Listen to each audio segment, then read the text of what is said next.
Шеф-месте. Какие ваши доказательства? They want you to comply. Cancel culture is about canceling. Кокаином. Up yours. Woke moralists.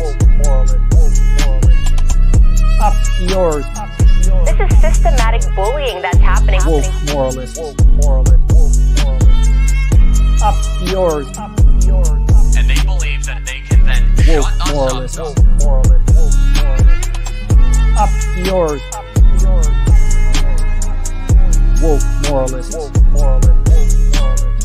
They seem animalistic is what I mean. No, they're worse than animals. The woke mob, they ruin everything. They stop Ben Shapiro from going to events and speaking. They stop Ann Coulter from doing it. I will never surrender even a single inch of ground to a pitchfork mob. You never cave to the mob. We will never bow to the mob. Ever. No matter what. Do you see the final expression of cancel culture in terrorist groups like Up yours. We'll see who cancels who.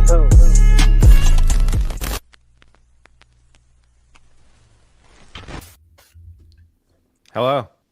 Hi, hey, everybody. folks. Good evening. Everybody's here. Hello. Plus, we have a special guest today. Okay, let me introduce y'all to my boy, foreign man in a foreign land. That foreign land is the Bahamas. We are from the same island. This is my personal friend. What's yours? There you go. Yeah, So okay. This is a very Bahamian night. I just want y'all to know. This is going to be a very Bahamian night. I'm going to try to keep the accent as gentrified as possible so that y'all can understand me at least. But that's the most that I will concede. By the way, I need one of them like up yours intros. I was jamming the whole time. Like that is so hard. Like now you appreciate intros. You was trying to gut my own. What? It's been like literally 2 minutes and you already trying to air all my laundry out. Lord, I've been telling listen, one thing about your favorite Olayemi over here is she will die over that little flippy O that she have in the instruction. The big O for the iilluminaughtii. Oh my God, she will die on that hill. Listen, I will. Anything else, any and all feedback foreign give me, I take every single thing. I take notes. The minute he said something about my I was like, now look here, you have to stand for something. You have to have principles. Don't play with me. Don't bother with my I can tell you right now, it ain't happening. Oh Lord. Yeah. And that was a long intro, and you won't get jam in. Yeah, that was a long intro, but I ain't gonna lie, like that shit go hard. Like, I mean, they cut in all I was jamming. It's also a long podcast. Like, I feel like the longer the video, it's okay to have a long intro. So if you have like a 2 hour, 3 hour podcast, a minute intro is fine. Yeah, no big deal. Oh Lord, we can have some hot takes on here. I could already feel it. Big up yourselves. I appreciate y'all having me on. I hope that y'all won't regret it. I had fun with Lance yesterday. That was like the warm up. That was the foreplay for what is the Leftist Mafia. So, here we are for, like another time. You're getting back to back to back. I feel like what it is? Terminator? Is it Terminator? Not a Terminator. What it is, Olayemi. Shit, what the movie is, man. First of all, somebody said in the comments, I'm so fried, and I like zoned out into another world thinking about it, which I think confirms it because you said my name just now, and I was like, right, show. So all I heard was Terminator, but I don't know what y'all was talking about. Oh my God, y'all done mess up. Y'all got both of us on the same podcast at the same time. Lord of His mercy, bless you all.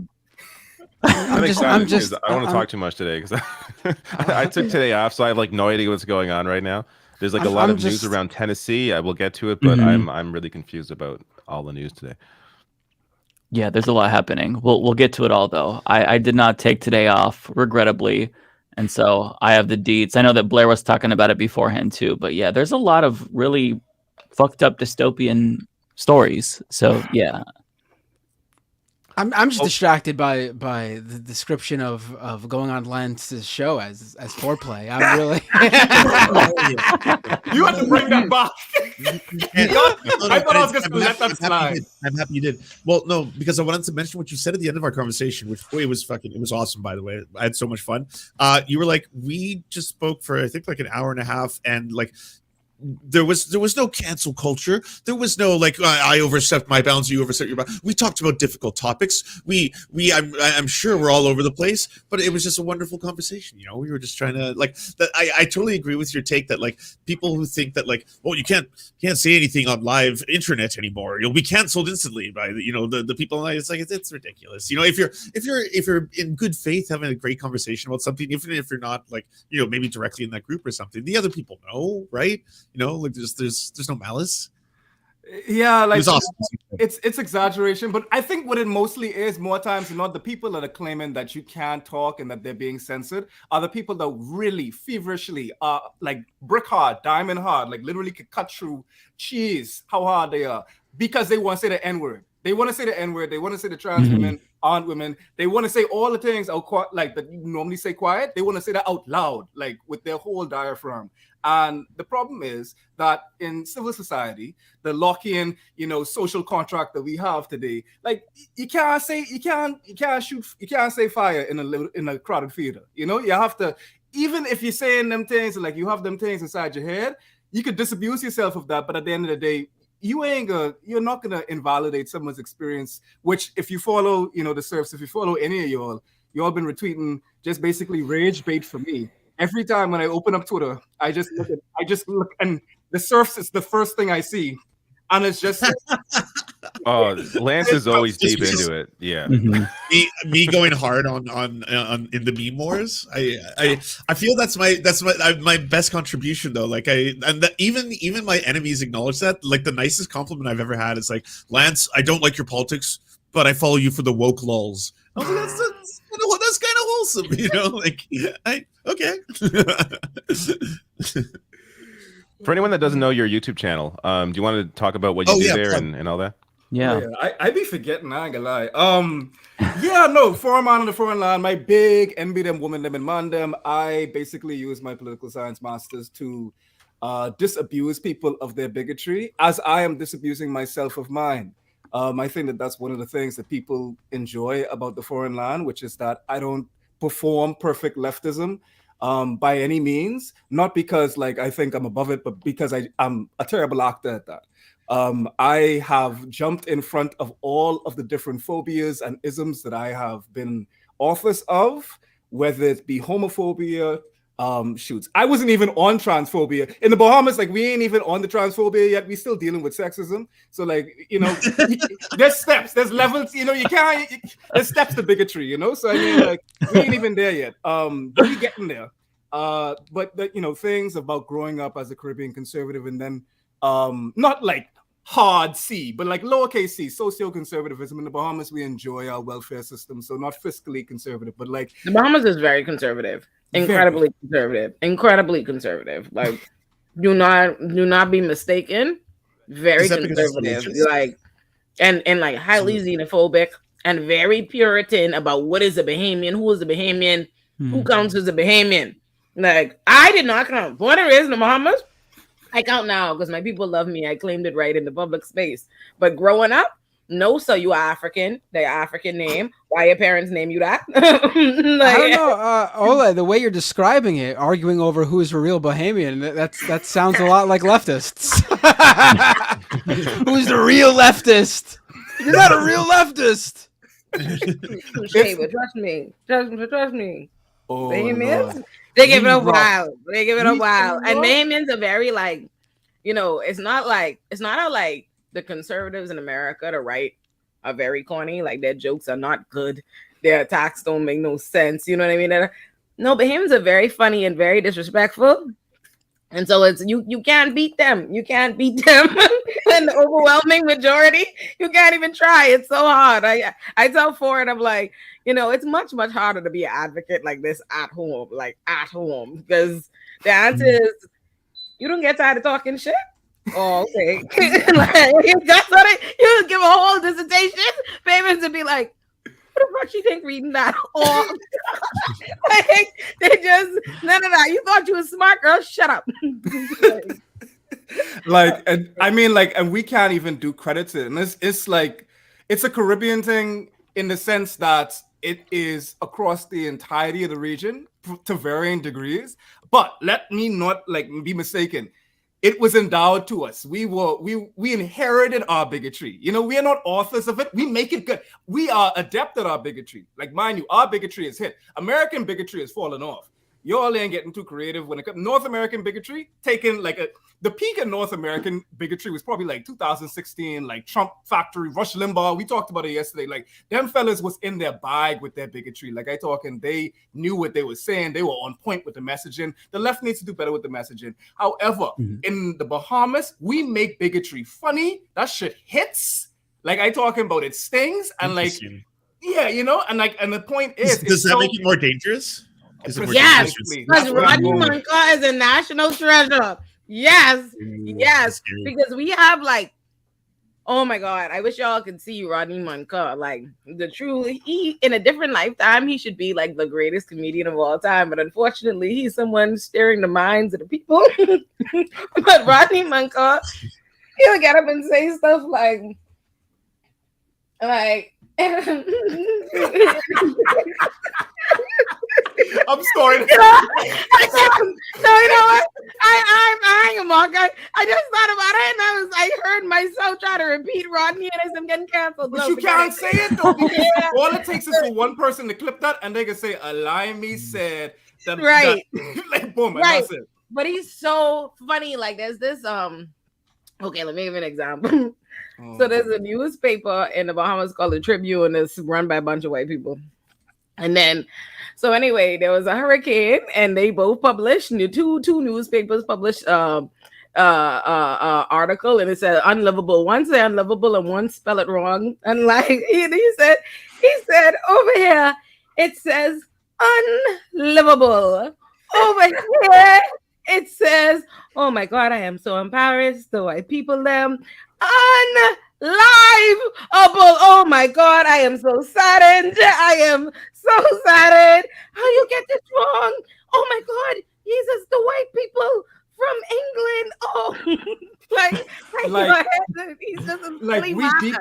England. We deep throat the boot of like white supremacy. Like the thing is, I fled Iowa. I did my my political science whole tertiary education in Iowa. I know. Don't say it. And like the whole fact of the matter is, like, I tried to leave.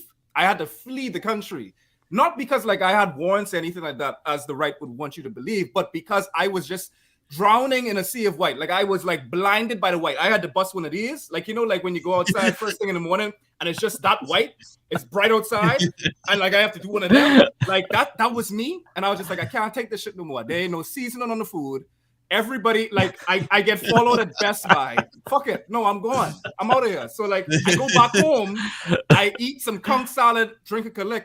And then the person next to me looks just like me. I like, hi, go, brother. It's nice to see you. And he's just like, you know, them gay people over in the States, man, they could burn in hell. I'm just like, bro, I just got here. No, babe. I just dog.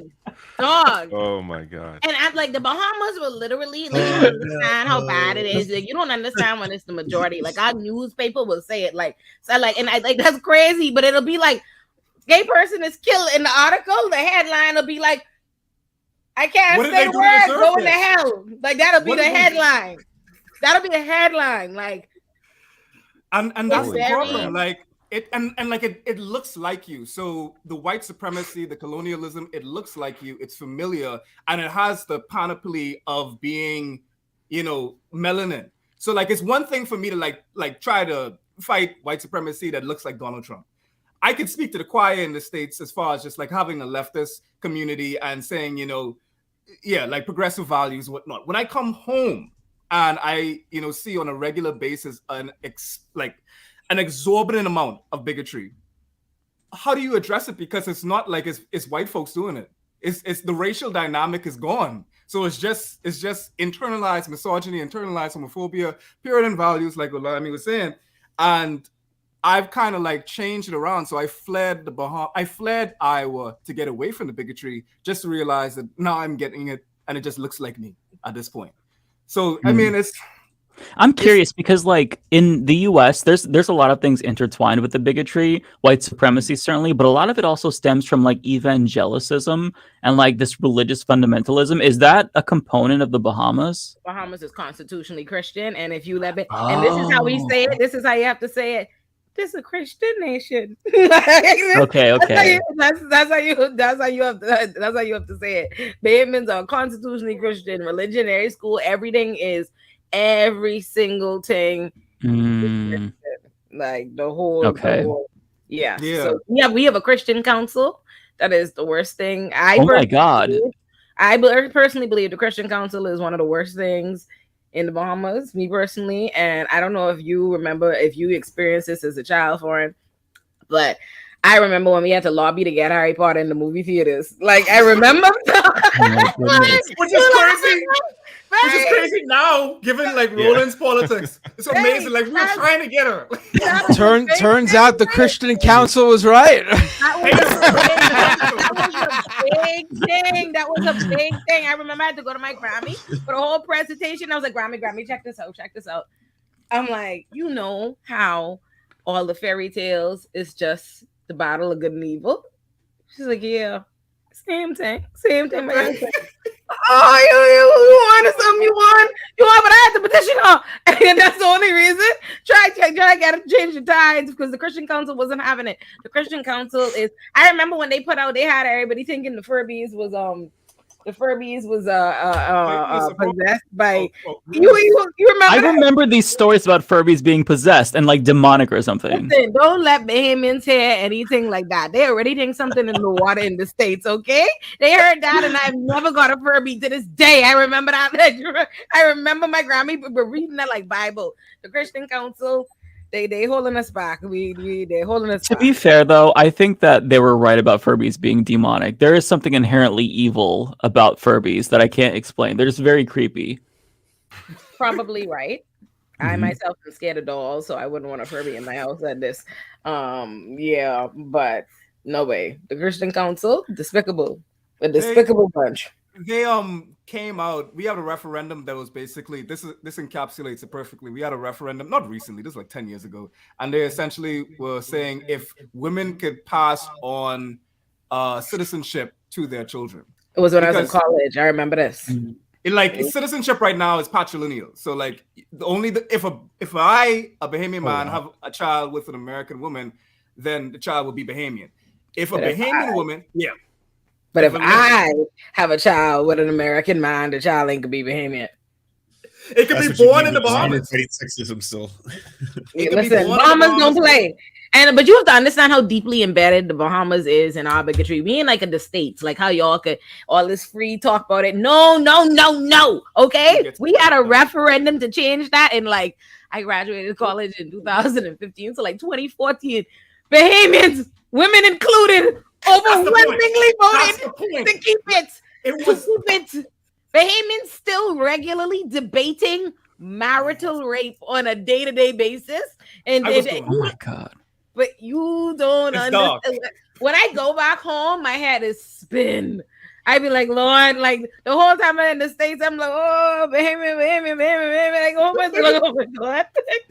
As soon as you get down, they say, Olayemi, you so popular, you got all these platforms, you doing good. Where the child come in though? When my baby come in? Where Lone foolishness. So you feel like you just can keep saying all them things in the States? All them gay stuff they used to be talking about. What your parents think of that? Oh, they stopped my daddy in the bank. Oh my God. No way. But this is what my daddy said the other day. My daddy said the woman in the bank was like, you need to tell your daughter to be careful, saying all that stuff. And this, my daddy was like, do not worry about my daughter. She's been in the States for a long time. She has been there. Trust me. She knows. The States is not like the Bahamas. Like she can say what she wants. They blow out all the time. They always saying things. Even my own great aunt just be like, "Oh, still with the blackity black stuff." Oh my God. Literally, I made a video about combating Caribbean homophobia, even my own. I got death threats and I got disowned by half of my cousin. I was like, "Fuck y'all ain't do nothing." Oh my anyway. God. I was just like, literally, just for me, and that's the reason why, like, I did this shit.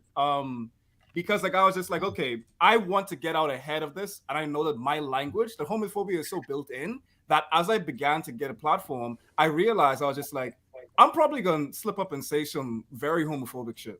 So like, let me get ahead of this and just address this up front. It was not like for the solicitude of people. It wasn't because I was a good person or altruism. It was because I know I'm a dumbass and I will say some dumb shit. So like, I was just like, okay, you know what? Let me just talk about it. Because I want to rid myself of this. I want to get better. I'm a recovering homophobe. So like, I was just like, okay, let me talk about it. And I just said, I was never cartoonishly homophobic, but like things like saying you like man is basically we say that like, so casually. You know that Candy Man when she no, and I remember do not address that on This American. You leave stuff like him. You leave it alone.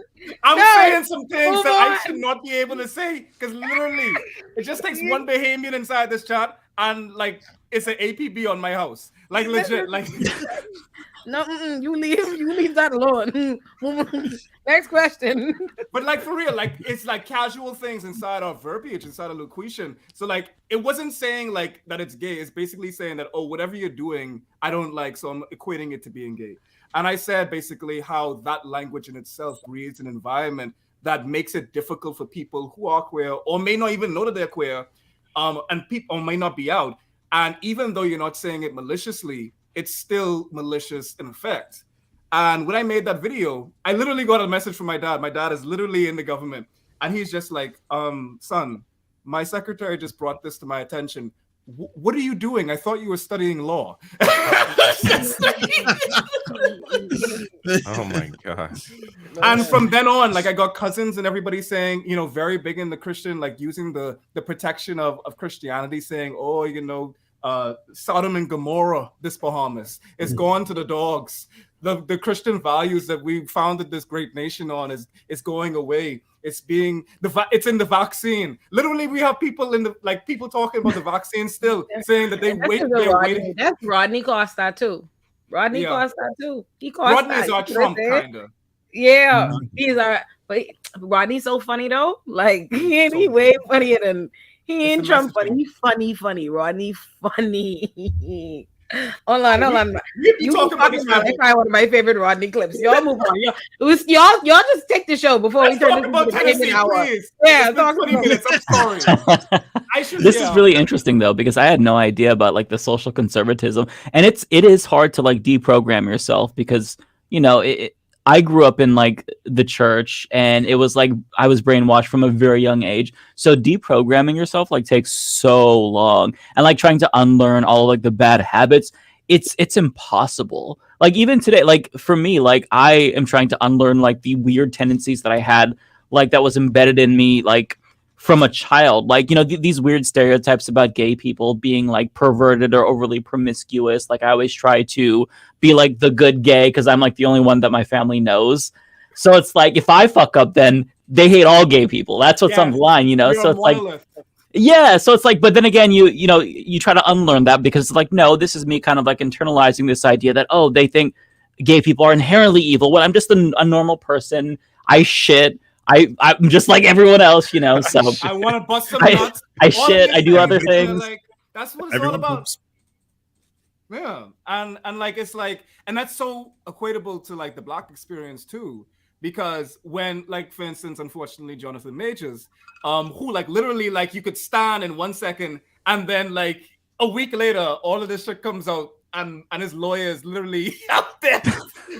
Basically, I know Olay didn't talk about it before, but like every time, like when I look at it, I was just like, damn, that was the shortest. That 15 minutes of fame was like 10. Like I was just like, god damn, because like I mean, like it just don't make no sense. And the whole fact of the matter is that experience, just by Jonathan Majors being Black and him coming out and doing something like that, then cast an aspersion on just the Black community in general, definitely black men. To be a black man with a beard, it was not a good time on Twitter. I just had to go and say my little part. I say I stand with victims and I execrate this type of culture, because if I say anything more, they just say, yeah, you see, you cishet black man with a beard, you wretch of the earth. Like Fanon was talking about you specifically.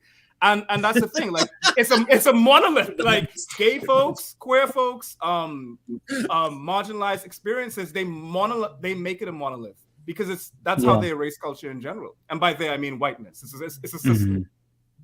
I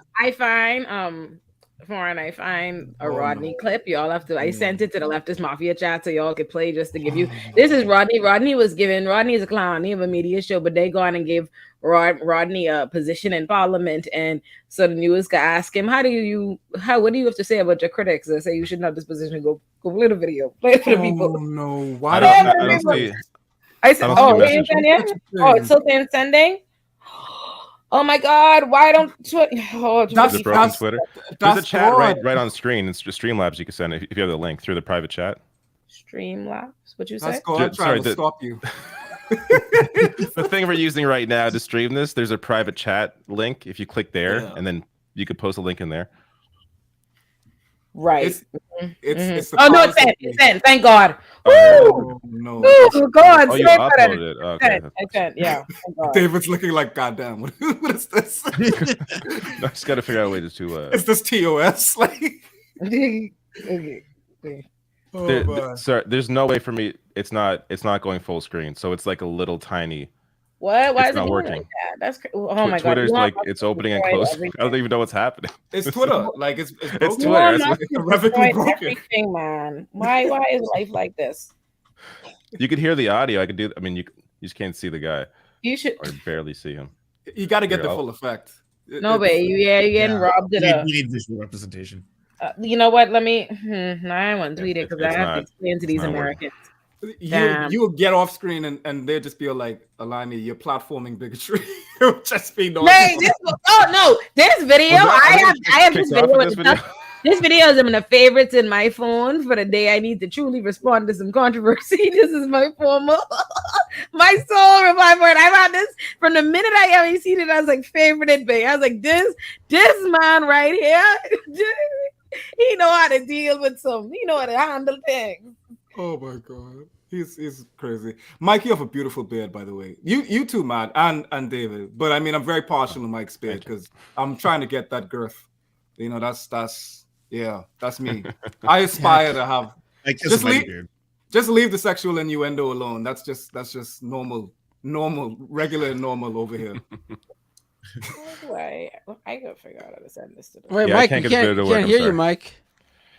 Yeah, Mike, you're muted, I think. Mike's Mike. Yeah, you're so muted. Yeah, Mike's. It's got to be nope. Oh, you got censored, cancel culture. That came from Mike first. If I send you the video on WhatsApp, can you figure out how to get it to you? Yeah, I'll try. Yeah, do that. That's probably the easiest way. Lance, when I found out that you had WhatsApp, I was just like, wait, I thought Lance was American. And then Wait, I don't understand that. Is WhatsApp like a thing that's like not known for Canadians? It's foreigners. It's for foreigners. Foreigners use WhatsApp. It's a calling card.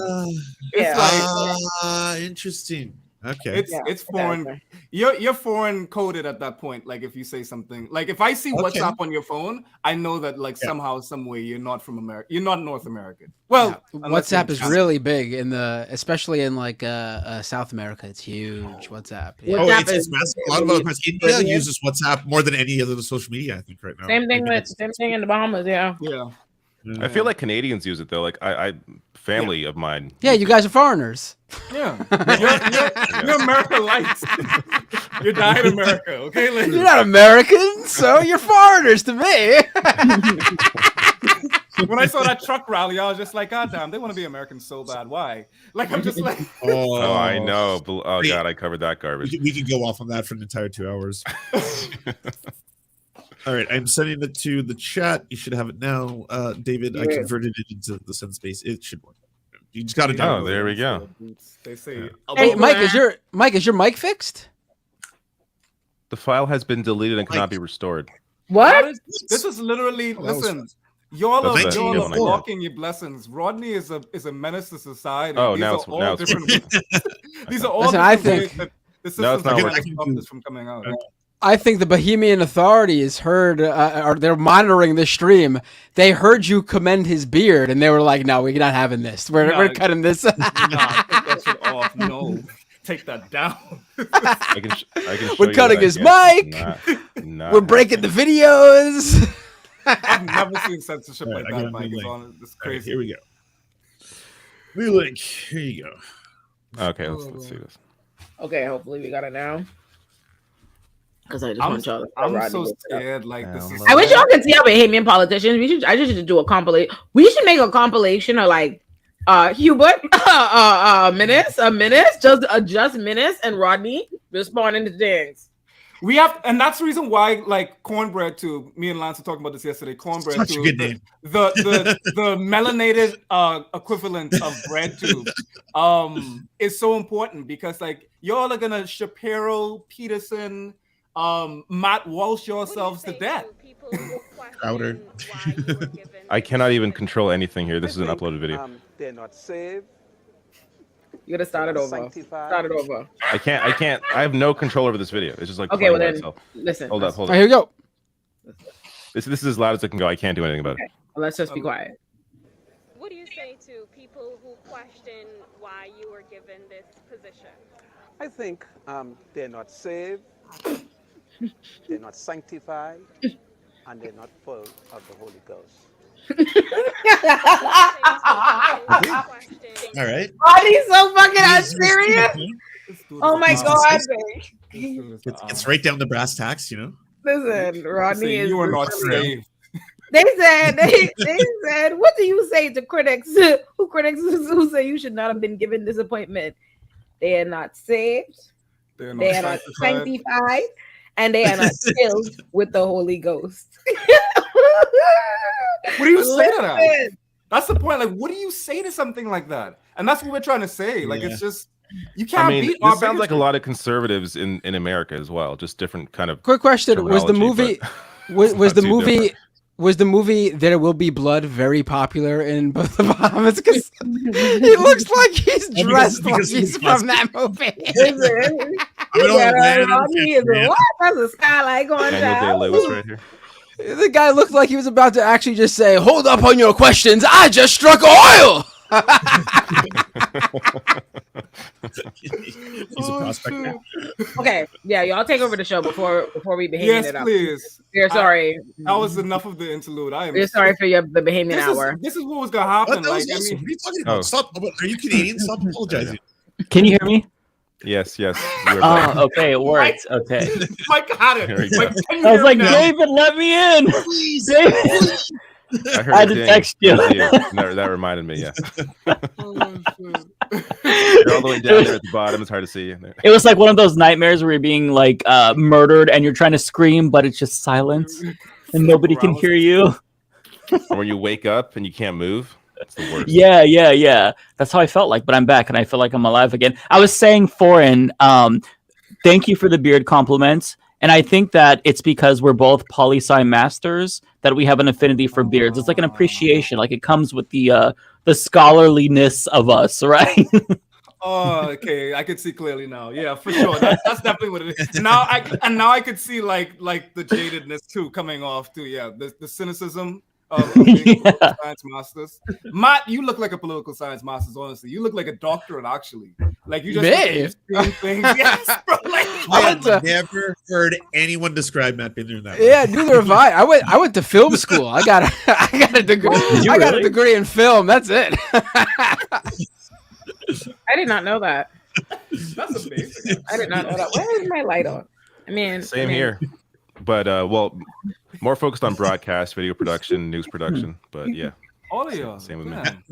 Matt, you look more like the doctor's drug dealer. That's damn. It's I've heard that from a lot of people, and I gotta say, I do look like I in a wholesome way. There's one wholesome drug dealer. You're a wholesome drug dealer. I look like there's really baddie weed laws, you know.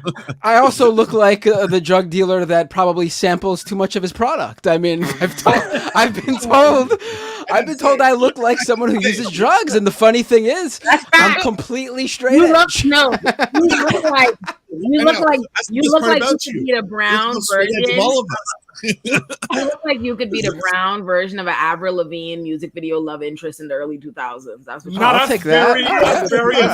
That's specific. That's what he looked like, though. That's what he looked like on black.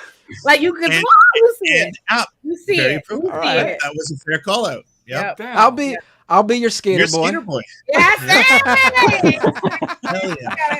Hell yeah. Actually, speaking of skater boys, we got a good skater video. Their skater adjacent related video. This is so I saw this pop up. Excellent. I'm not sure how recent this is, but this is going around now. because I've seen a few people show this. Let me bring it up Racially here. ambiguous love interest. Oh my god. The chat is amazing. Like, Leftist Mafia, Chat is one of the best parts of this entire thing. Oh god. Oh yeah. All right, here. They're ruthless. I love. So I I believe this is QAnon Shaman. Mm. But, oh no, this is No, bitch. Oh, this is nah. money. This is great. Nah, no, you're not. This is actually a comedian. This is a guy who's. Oh, you ruined it for me. Yeah, I'm sorry. Yeah, he's actually him. No. No, that's definitely not the QAnon shaman. He actually was just released from jail this past week. I never thought it was the actual one. I thought it was someone dressing up like him. someone like the right. No, it's a comedian from Brooklyn who is doing a skit. So he didn't actually get hurt. I mean, I'm sure it hurt. Like just like pro wrestling. I'm sure. Only funny if he got very badly injured. I'm thinking he was an actual like MAGA guy. Yeah, no, he's not a MAGA guy, unfortunately. No. Oh wow. I'm gutted. I watched that video like 4 times in a row, just like crying, laughing at it so hard, and now it's just all ruined. The guy did what he set out to do. He's a comedian. He wanted to make you laugh. Damn, that's true. That's true. I just wanted there's more buy-in there. Like I wanted it to be an actual MAGA chud who fell off of the bike. The actual funniest thing I saw from there, and this is thanks to Ben Collins from NBC's reporting. You know how Marjorie Taylor Greene was drowned out by everybody blowing these whistles that they had there? Well, it turns out Ben Collins of NBC News, he found the guy who was handing out the whistles, and he was a MAGA guy, a Trump supporter who was there handing them out in order for them to be blown in support of Trump. And he didn't realize he was handing them out to all these people who are anti-Trump. And he offered Ben Collins one too. Ben Collins was trying to ask him about the whistles. Like, do you want one? It's just so good. Since you brought up Greene, this video will always make me laugh because of how ridiculous this is. I know shit's going through. This is Marjorie Taylor Greene's, I guess, new defense of Trump. Listen to this. President Trump is joining some of the most incredible people in history being arrested today. Nelson Mandela was arrested.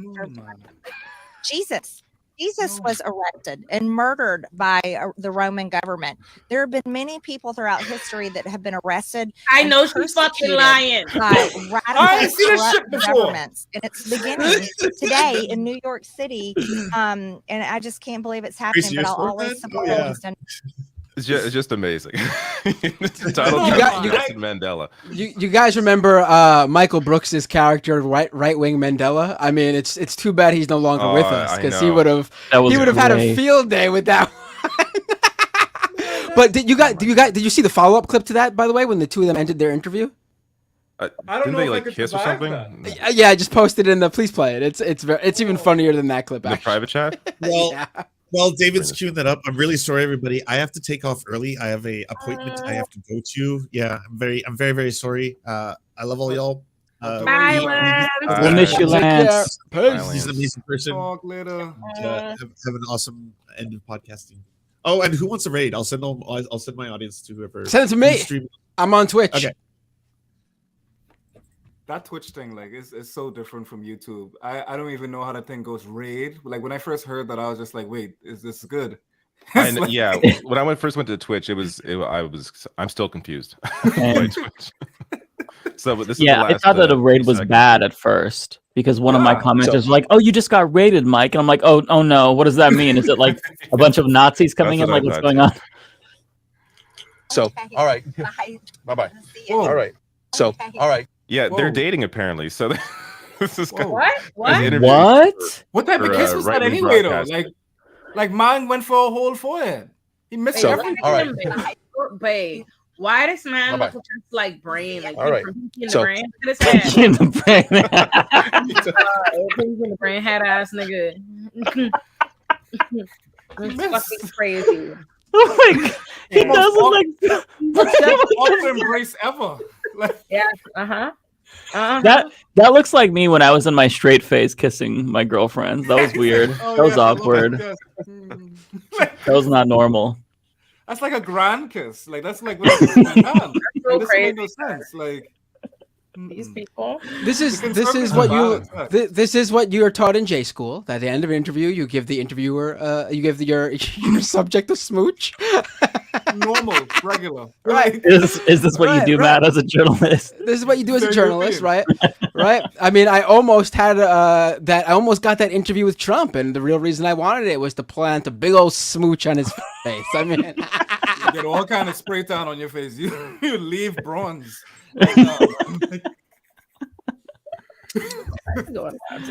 Oh my god. Well, should we talk about the Tennessee situation, because I know a lot of people were commenting, and it's really kind of like crossing the Rubicon in a different way, at least when it comes to fascism. I don't know if anybody wanted to start, or if I know Blair was talking about it, but I can also open as well if you all want. Feel free to take it away. Okay, so basically, after the Nashville shooting, there were thousands of protesters, mostly Gen Z activists, that were marching in Tennessee. They marched straight up to the Capitol. They had disrupted a session. And in solidarity with these protesters, there were 3 lawmakers who basically joined them. And they went up to the podium and they started talking about the need for gun control. And because they joined this protest, not even joined, just stood in solidarity with them and uttered positive comments about it, the right is now labeling that as an insurrection. And now they were up for expulsion. Media was pushed out. In fact, Justin Jones, who was expelled, was filming just like the chants from the Gen Z activists outside. And on video, he caught one of his Republican colleagues just straight up assaulting him. It's genuinely insane. They're very brazen. But now one of the 3 have been expelled. I think this is developing, so I'm not sure where we're at currently. And they were literally expelled just for saying that there should be gun control. It's unhinged. Like, I get that the Tennessee Republican Party, they're against gun control. They've kind of gone in the opposite direction and deregulated even further.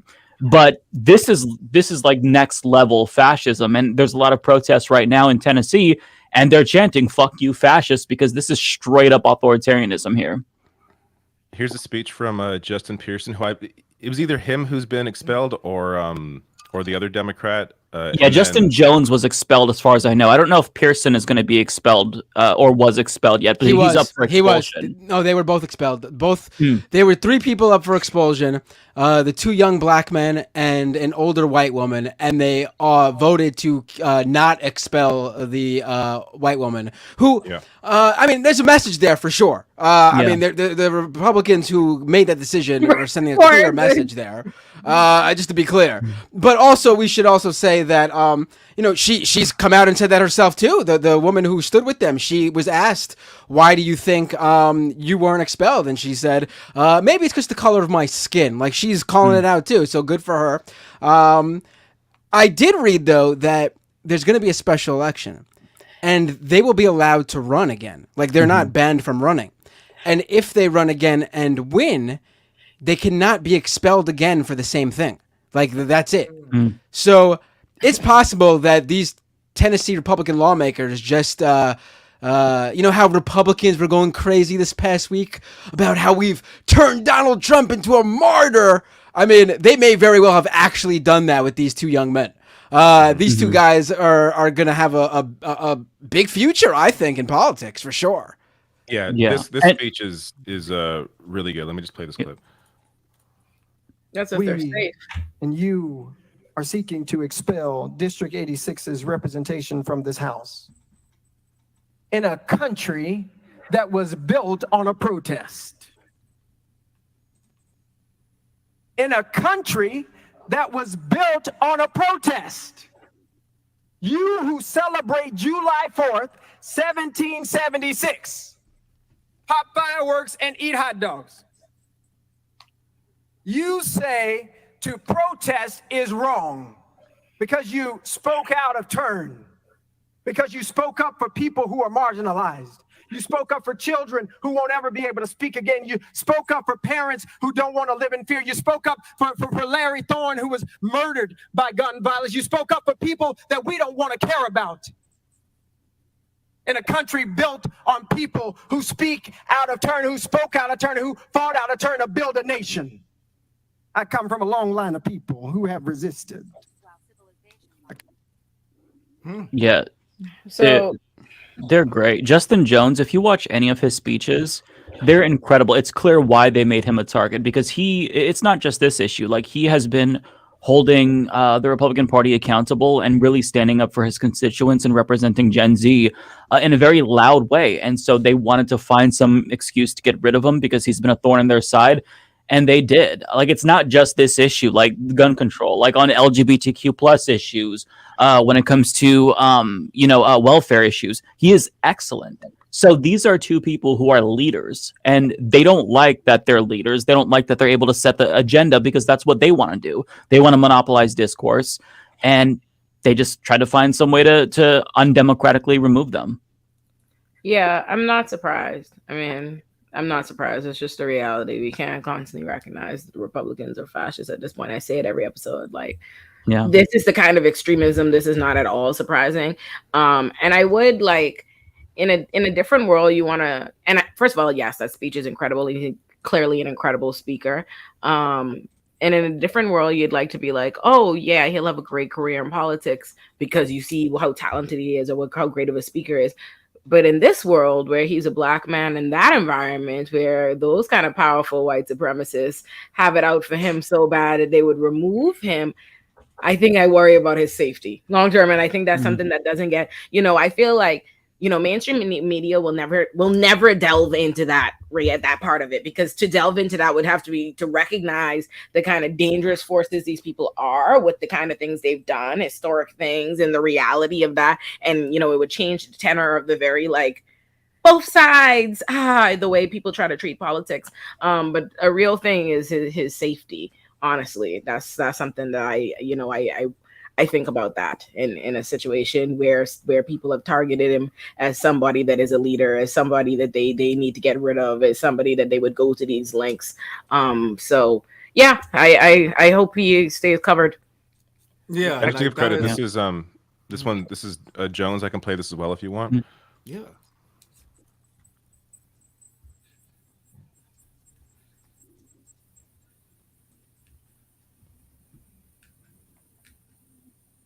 Let's talk about expulsion. Oh, this is a good one. This is a really good one. I forgot about this one from earlier because I saw the other guys too. No expulsion. One member sits in this chamber who was found guilty of domestic violence. No expulsion.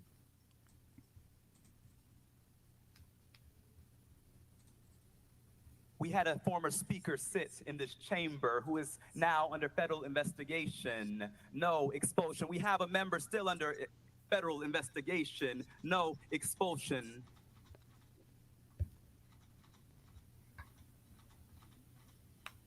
We had a member pee in another member's chair in this chamber. No expulsion. In fact, they're in leadership. But in the governor's administration. And so once again, what you're saying to us Since you're trying to put us on trial, I'll say what you're really putting on trial is the state of Tennessee. What you're really showing for the world is holding up a mirror to a state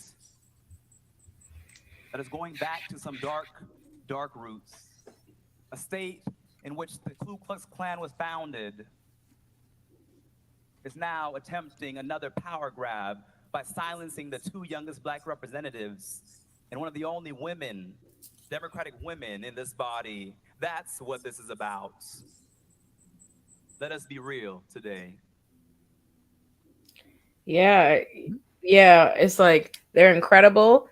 They're incredible. But when I see incredible black men in this context doing this, I can't help but recognize all the times I've seen incredible black men in that context doing that. And we are talking about them in what ifs and what could have been, because past tense, because they're killed. They're targeted and killed. Like, so that is, I like I say, I think that's something, you know, we forget sometimes how different environments are for protests. And like people could take that for granted. Like as for what New York City is and what NYPD is, there's still a big difference between protesting a Black Lives Matter in Manhattan versus what it is in Mississippi. Like there are serious things. Like when I've talked to different like organizers on the ground and different activists and stuff following the different deaths of different black people, depending on what they are far different constraints of what the danger is locally in those places and those environments. And the internet sometimes can blend the world in a way where we don't really realize like what the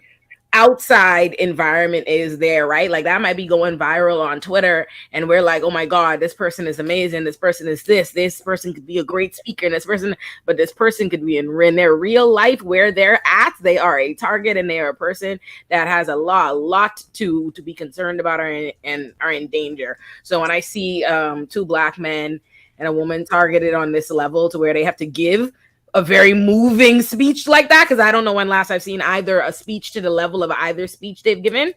It makes me, you know, worry for them and hope for, you know, that they are covered and protected. And yeah, that's my thoughts on that.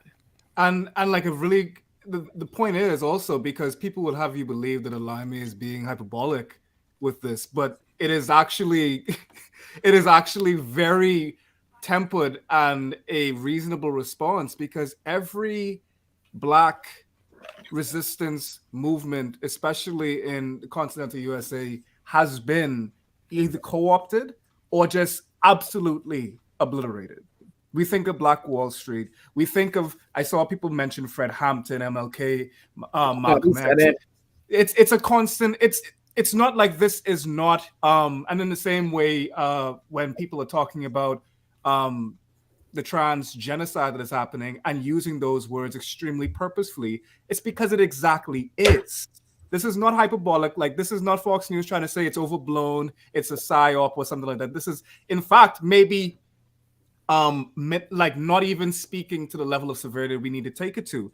And everything that black talented political orators, people with political talent like that, people made mention of the way that they spoke and the cadence being extremely religious and probably ecclesiastical, and how the matrix for it was probably a church. And when you think about that, that's just so poetic, because when we think about how the church as an institution is a place where they're able to develop these political talents, and at the same time, they have to fight a litany of different aggressions, whether it be the colonial construct of church, all the different things that are said in church in order to break down black men in particular and socialize them into being a particular way, yet they still come out like this, which is my point, that these men that we see, these talented political actors, are everything despite what America has made. It's not because of, because America will like make you want to believe that, oh, pull yourself up by the bootstraps and you'll be able to make it. That is not true. The people that have made it and the people that they like to point to as paragons of political talent have made it despite what has been levied against them.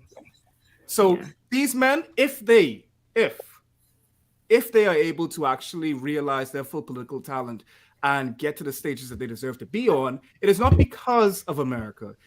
It is in spite of America. Big facts. Yeah. Round of applause. Clap track. Well said. I actually have a clap track, but I'm not sure which button it is, so I don't want to screw it up. I got an air horn, but I don't know if it's gonna play. Let's see if this. What's this? Oh, Yeah. There we go. Yeah. I guessed right. There we go. You could have done like a laugh track, then it would have been completely inappropriate. Rational national sense. There you go. That makes rational national sense. I love that. Yeah, no, it's sad, and like yet again, like especially also like these protests. We were talking about the trans genocide. Like, it's very. It's not even eerie. It's extremely numb. Like when I was like hearing like Olayemi talk just now, like the tiredness, the lethargy that you see on her is because she's had to say it like a million times. Like this ain't new. It's almost like a broken record because you get tired, and that's exactly what they want. Like they want you to get tired of But listen, when they let them babies die in Sandy Hook, I was just like, look, America will never. Oh yeah, I know. I feel the They same will way. never- Once it that did not- happened.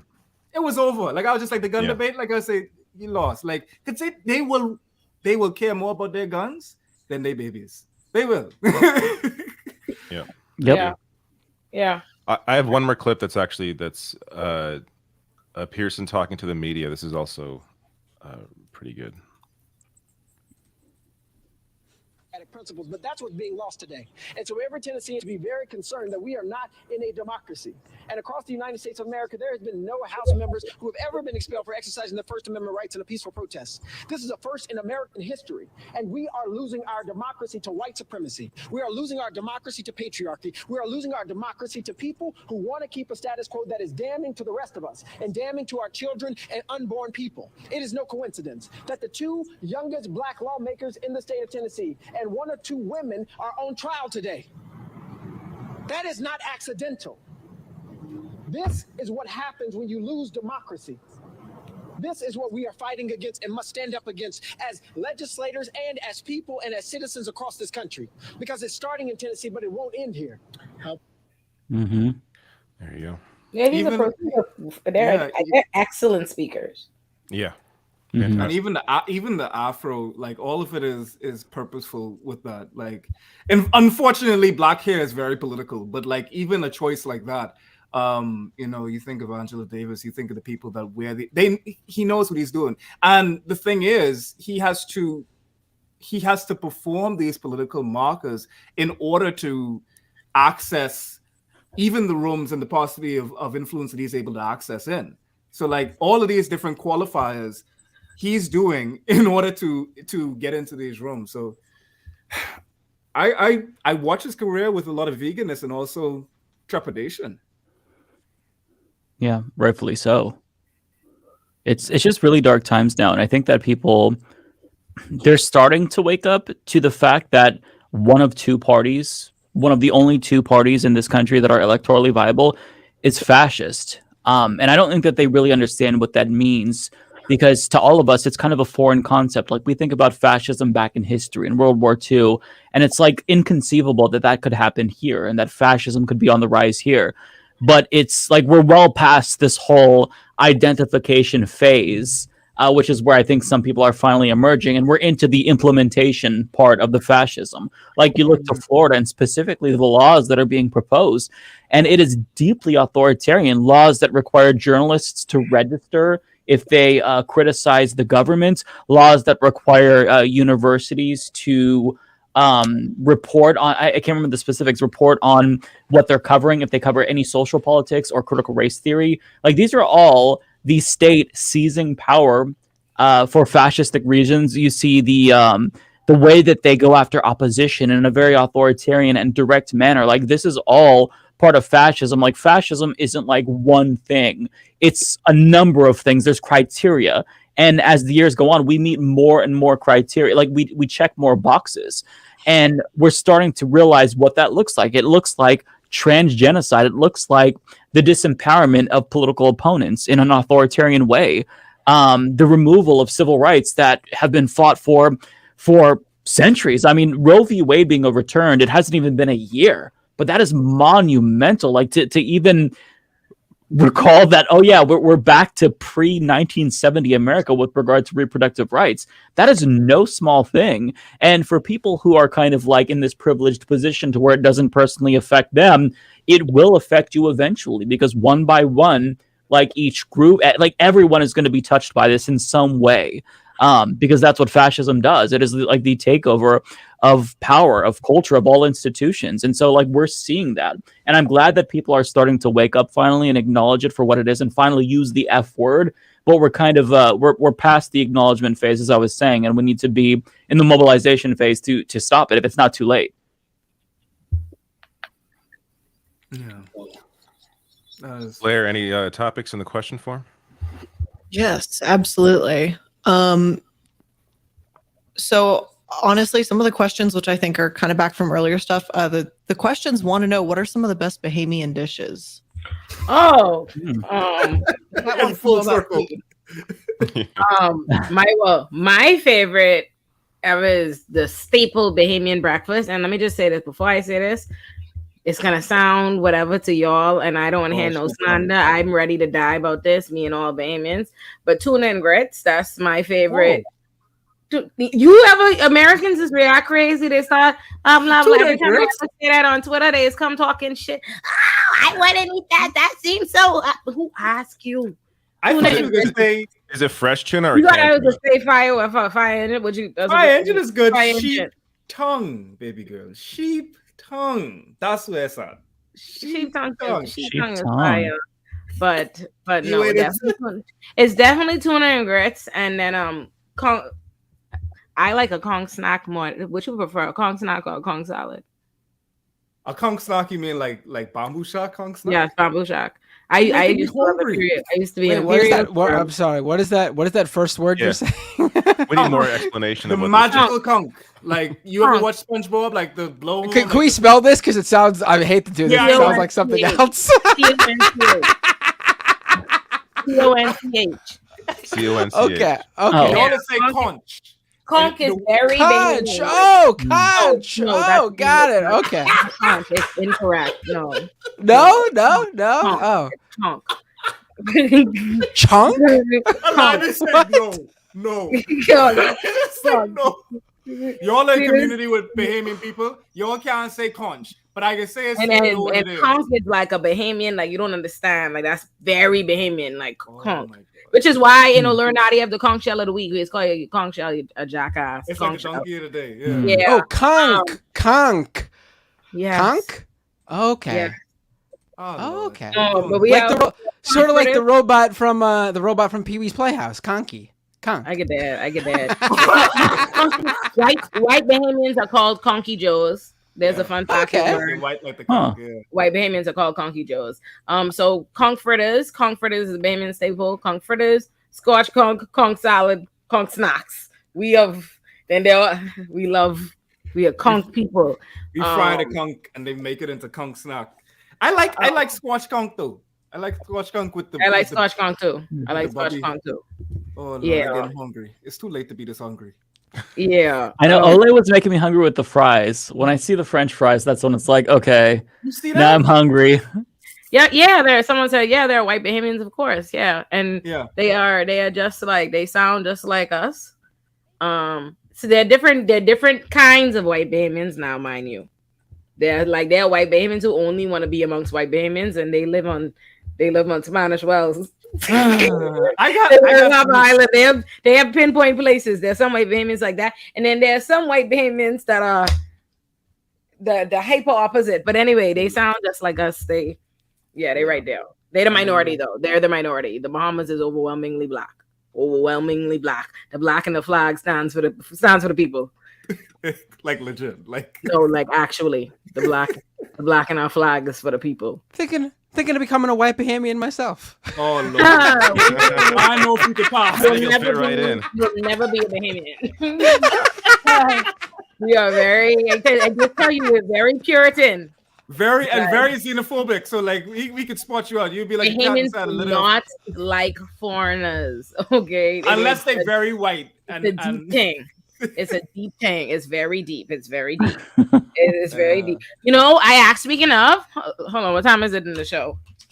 I'll tell y'all a story to prove like an hour. Anti-black. I'll tell you later on in the story when the odds of Bahamians still being on here and able to stay it on the island and my parents hear it. But I have a good story that'll really illustrate Bahamians' internalized anti-blackness because I really catch my daddy in it this week. He is really trying to argue me down. I'm like, sweetie, take this L. Take this L. Take this. But you say what? You say tell it? Are there any Bahamians in the chat? Are there any Bahamians in the chat? Let's just give it a little bit. Who said? Where my Chet Hanks at? Oh my god! This is microaggressions today. Just tell the story now. I want to hear it. Okay. We don't have to wait. My daddy. So my parents are going through a divorce, right? That's a way to start. Yeah, right. They had a wife, so my mommy ragtagged my daddy ass in court. Just was Wally whopping him. Like my daddy is very, very upset.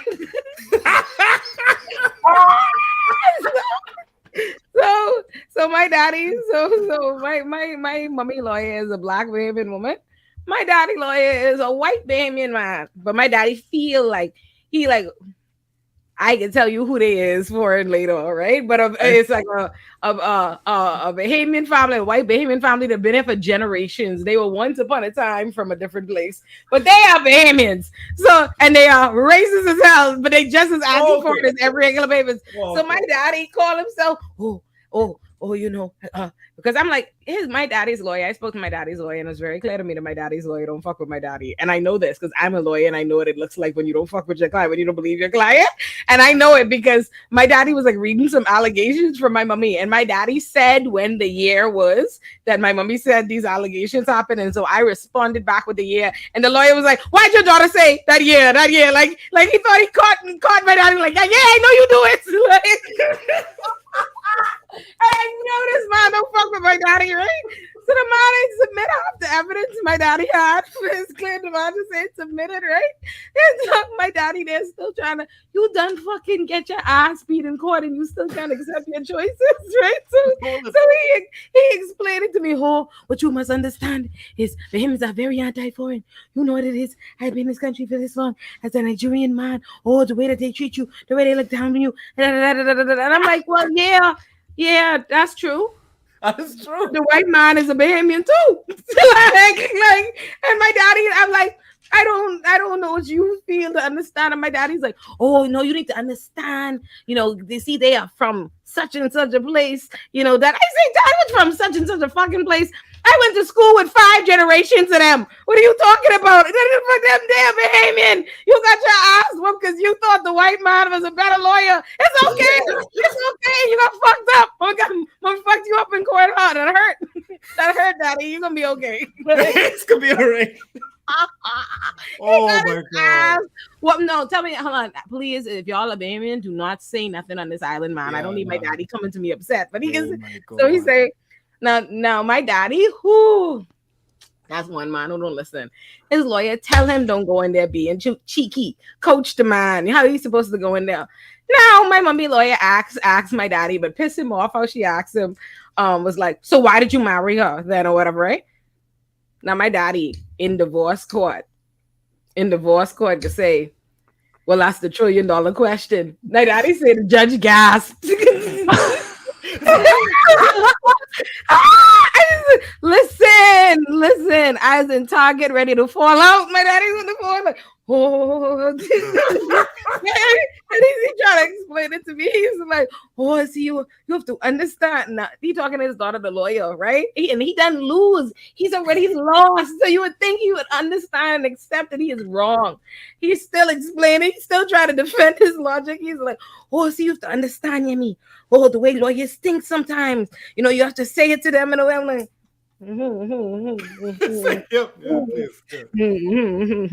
So yeah, anyway, I said that to say, but him is internalized the same foolishness. Anti-blackness. There's my story. The average white tourist that comes to the Bahamas can literally access a lot of privilege and not even know what side of the road we drive on. Like, I swear to you.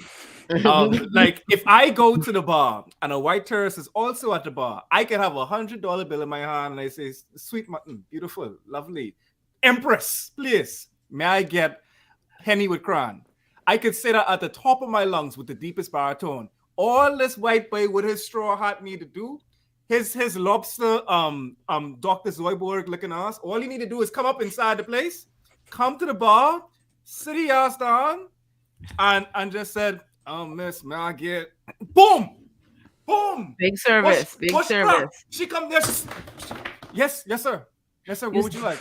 Like, what would you like? You see the white people buying up Exuma? All right, man. Look, why are you bringing this thing?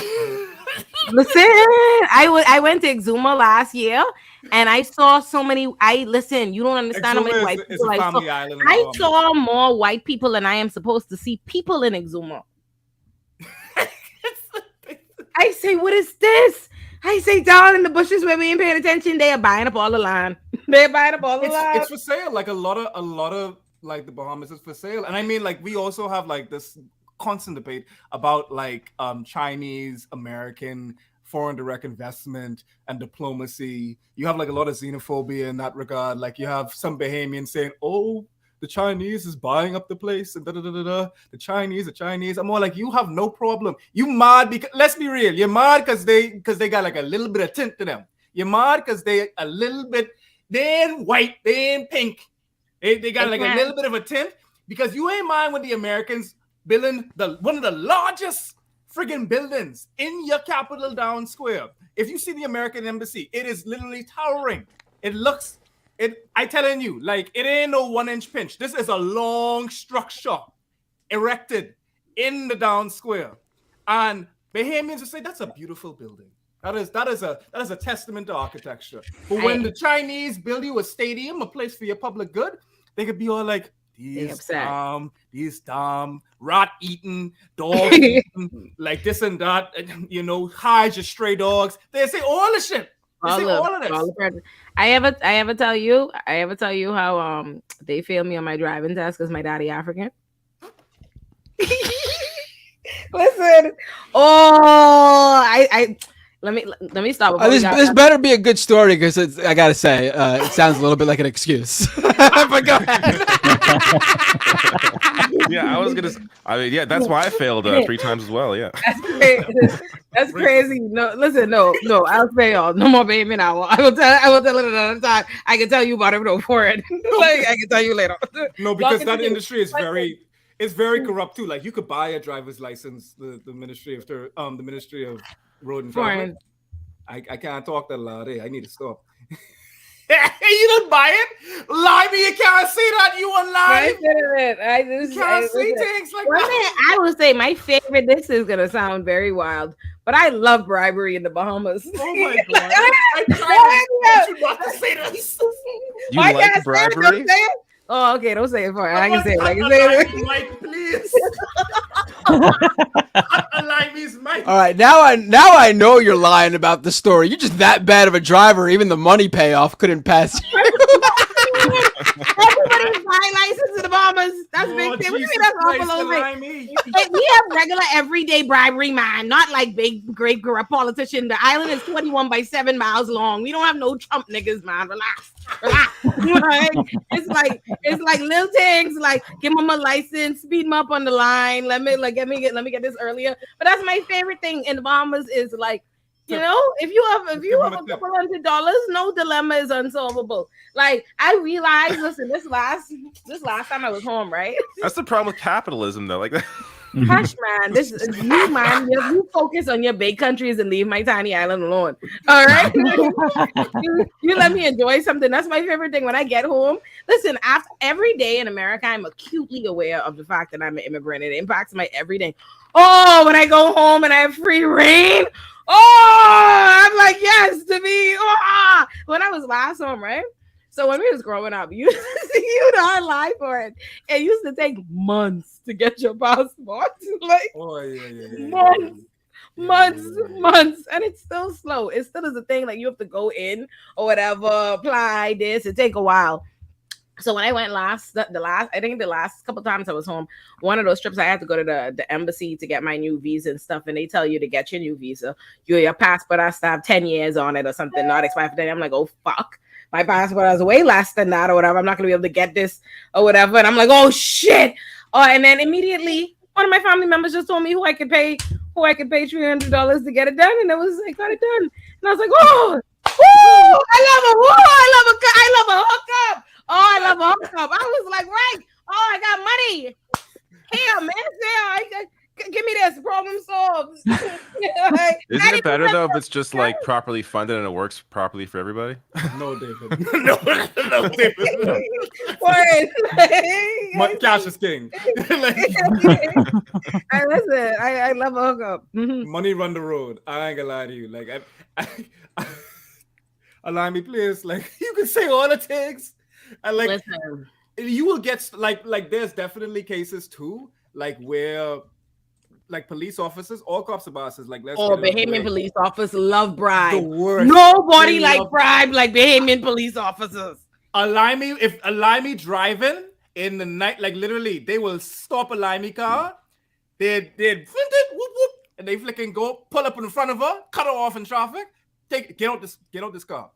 Get out this car. And then they screw on and say, officer, what's the problem? The problem is you looking so fine behind this wheel and I ain't get your number. Boom! They will stop you to get your number. Police officers do that to me in Brooklyn on a regular basis. Okay, well, I don't feel like I have I have on a regular basis. Like they stop your car or stop you in the street? Both. Stop me in the car. Police love me. What you mean? Men love women. Love no good for them. They love me. They always everything. But as soon as a police officer see me, I'm like, sir, please go where the love is. Please go where the love is. No, but Bahamian police officers, there's a thing is known in the Bahamas. Bahamian police, what they say for it when they come for you lock up. You lock fucking up. You lock fucking up. As soon as they see you. You know you lock fucking up, right? You know you getting locked fucking up, right? and they so like I tell you, like, and that just goes to show, like, it doesn't have to do with the color in this case. Rare time when I'm gonna say this. It doesn't have to do with the color. Like literally, police all across the board, like all of them need to bun. The only good, like I'm telling you, these fellas will pull me over, and they're like, it would be something very innocent, and they would just say, Get to the back of the car. Get to the rear of the car. They get the whole gun out. They get the whole thing. They look like Moist Critical. How they have the whole gun out.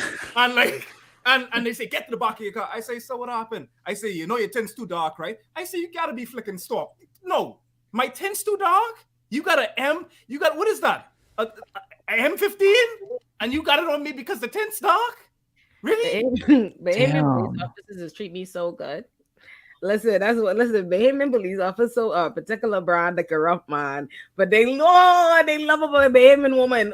They love a Bahamian woman. They think, Bahamian police officers treat me good. Like I remember one time he was pulled over on the beach down all the way out east, right? All the way out east, like past the on the Eastern Road, right? Like just coming past Montague. We was parked there and my friends was boxed in the car, right?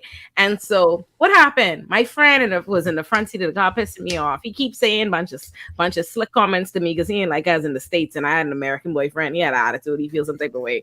So anyway, and he keeps shaking shots. Listen, this is like 4 a.m. We smoking weed is illegal in the Bahamas. And weed is also terrible in the Bahamas. This is another thing. That's a side comment. Yeah, so terrible. Like reg is not even sufficient. The weed is abysmal. I pray for my land. But I had the front seat and he pissed me off. I start cursing about when you look. Oh yeah, you see lights coming. Police come to the beach. All my friends triple. They swear they go to jail. As soon as they come to the window. I'm like, oh hello officer. Oh no, I just come here because he know he in my face and that. Let me go on. My boys in the back was like, oh, that's crazy. I didn't know I was going to jail. He said, I thought it was texting my mommy. Like, just so you know. I go to jail. I go to jail. Listen, the police are so corrupt, but they day-to-day corrupt. They corrupt with everyday people. Like it ain't like, oh yeah, you might have to have a hookup, might know somebody. No, Bahamian police will get into a long-term transaction bribery deal with you at the drop of a dime. Like, oh, you some children I caught fooling around in the park. Pay me some money. You 16, but give me what you want. I've had friends get bribed, but about to bribe the police when he was like 15 and big. The police. Oh my god.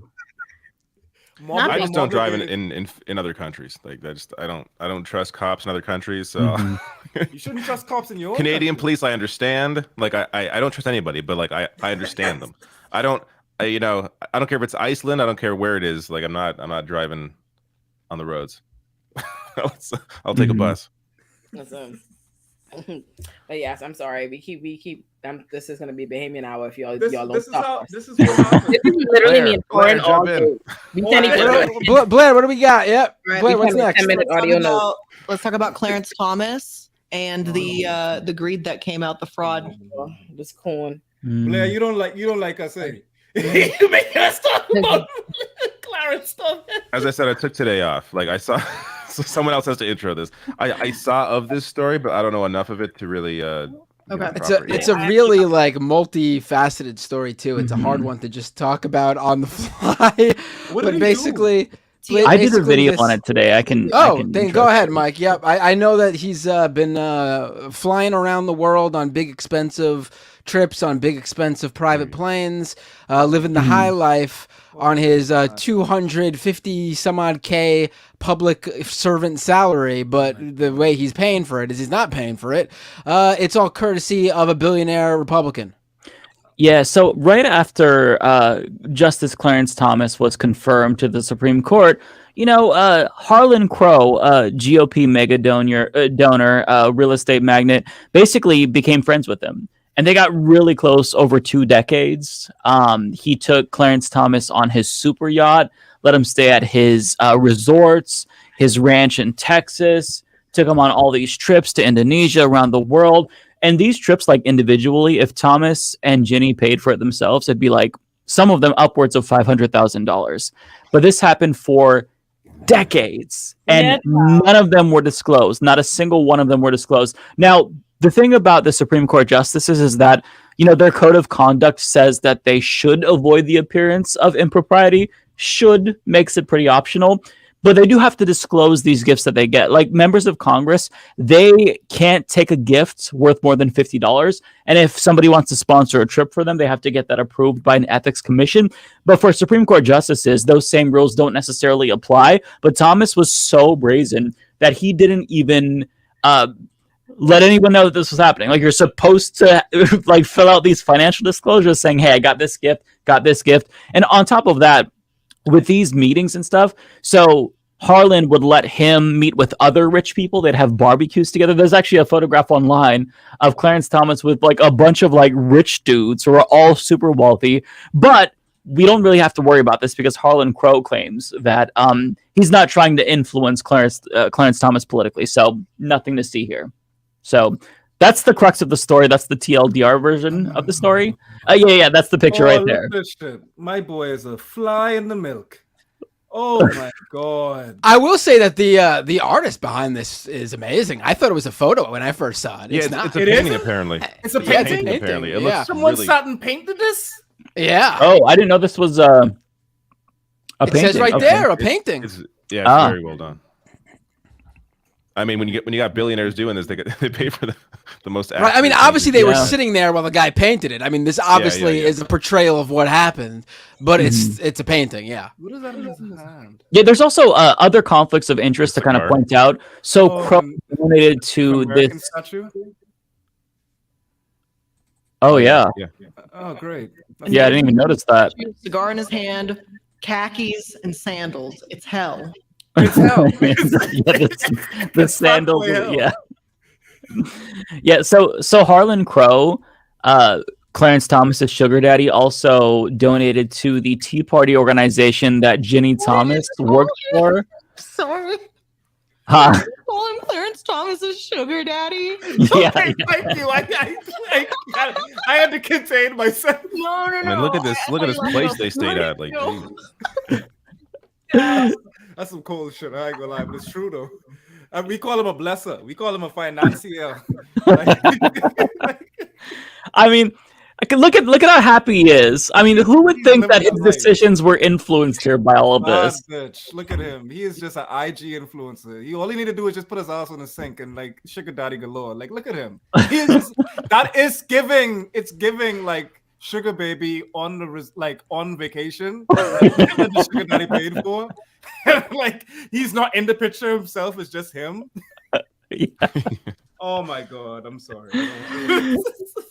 Can't take it. Yeah, it's just the level of shamelessness here with this corruption is fucking insane. It is genuinely insane. Like the story itself is very, very long. Like I barely scratched the surface. Like they detail specific trips that they took, all the times that he went up in his private jet, went on the super yacht. I've never heard of a super yacht. I knew that there were yachts for rich people, but apparently there's a super yacht, which is like a giant hotel on water that Clarence Thomas and Ginny stayed at.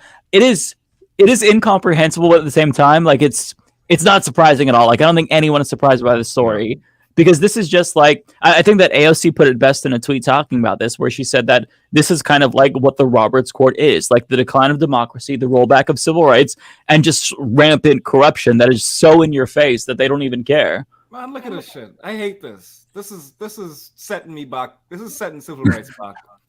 Like this right here, this image right here, man. This is a micro. them in Indonesia. What happened to your boy on the side? Like, oh man, I hate this. Look at you. Yeah. So I did see that AOC said that if no one else introduces articles of impeachment, then she will. But is that going to go anywhere with the current makeup of Congress? I don't. Yeah. Shocked. That's the thing. I mean, Dick Durbin, who's the chair of the Senate Judiciary Committee, says that they're going to act because this is so brazen. Like he has to at least pretend like he's going to do something. But I mean, at the end of the day, does anyone expect impeachment to come of this, or even like a minimal amount of accountability? Of course, nothing's going to happen. That's why they do it, because they know that they can get away with it. Like that's why it's as brazen as it is. Because I mean, we're all gonna like go tisk tisk, like wag our fingers at Clarence Thomas, but nothing's gonna happen. Like that's why this happens, and it's not just like Clarence Thomas. Like this is a microcosm of a bigger issue with government, but like there's a level of shamelessness that really I think is the subtext here, where it's like he just for decades didn't give a flying fuck, didn't disclose any of this.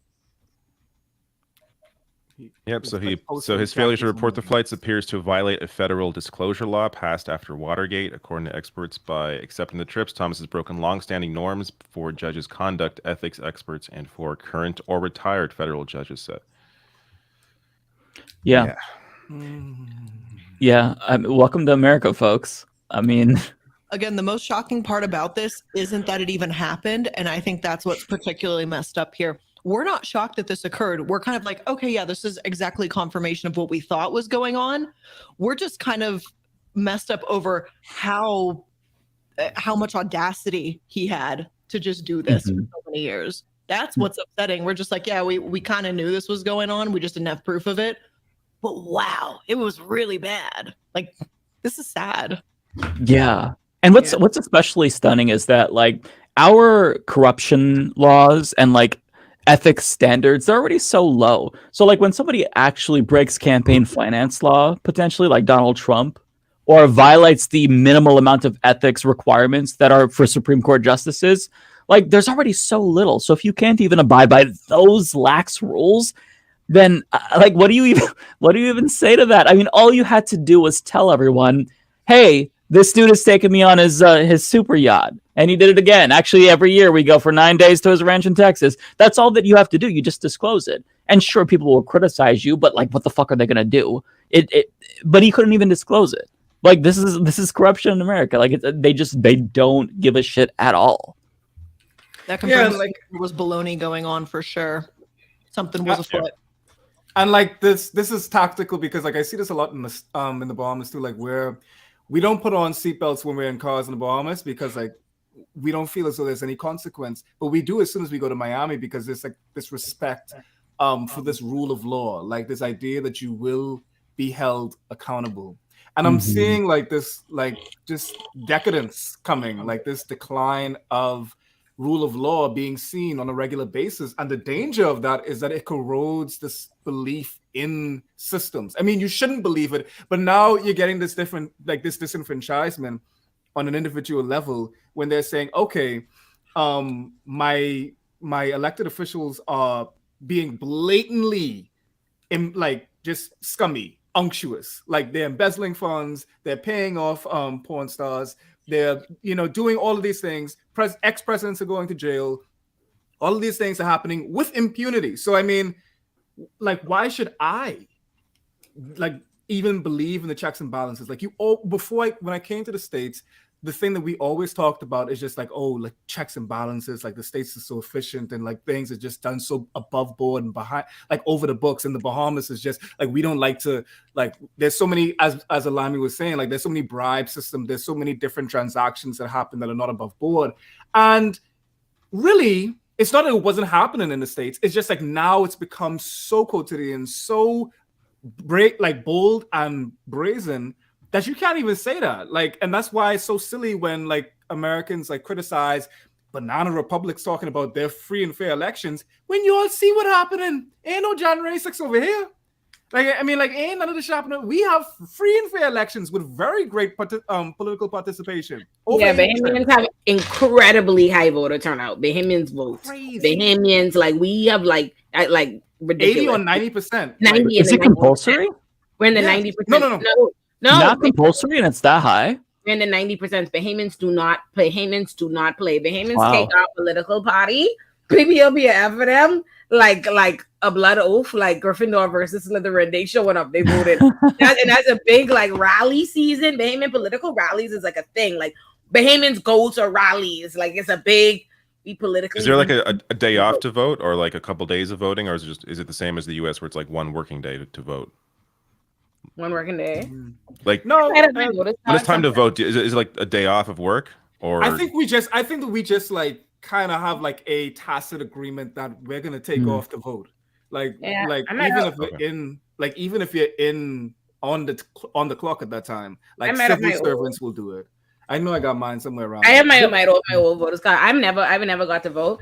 I've never gotten to vote a day in my life because I've never been in the Bahamas to vote, and I live in the States and can't vote. But my mommy made me get a voter's card because you see what I say about Bahamians. So let me find it so I could show it to you all. But But that's this thing, like, and that's a pernicious nature of seeing stories like this, because what ends up happening is that on an individual level, you get the systemic malaise and just distrust in the system to the point where it facilitates not only riotous action, which isn't necessarily a bad thing if you have the right one behind it, not January 6th, but more BLM, more protests that actually are advocating for progressive change. But instead, you get a different type of response, which is just apathy, political apathy, just like this general, like almost like a nihilist doomerism that you have, where just like, oh, well, there's people that can, there's people that can't.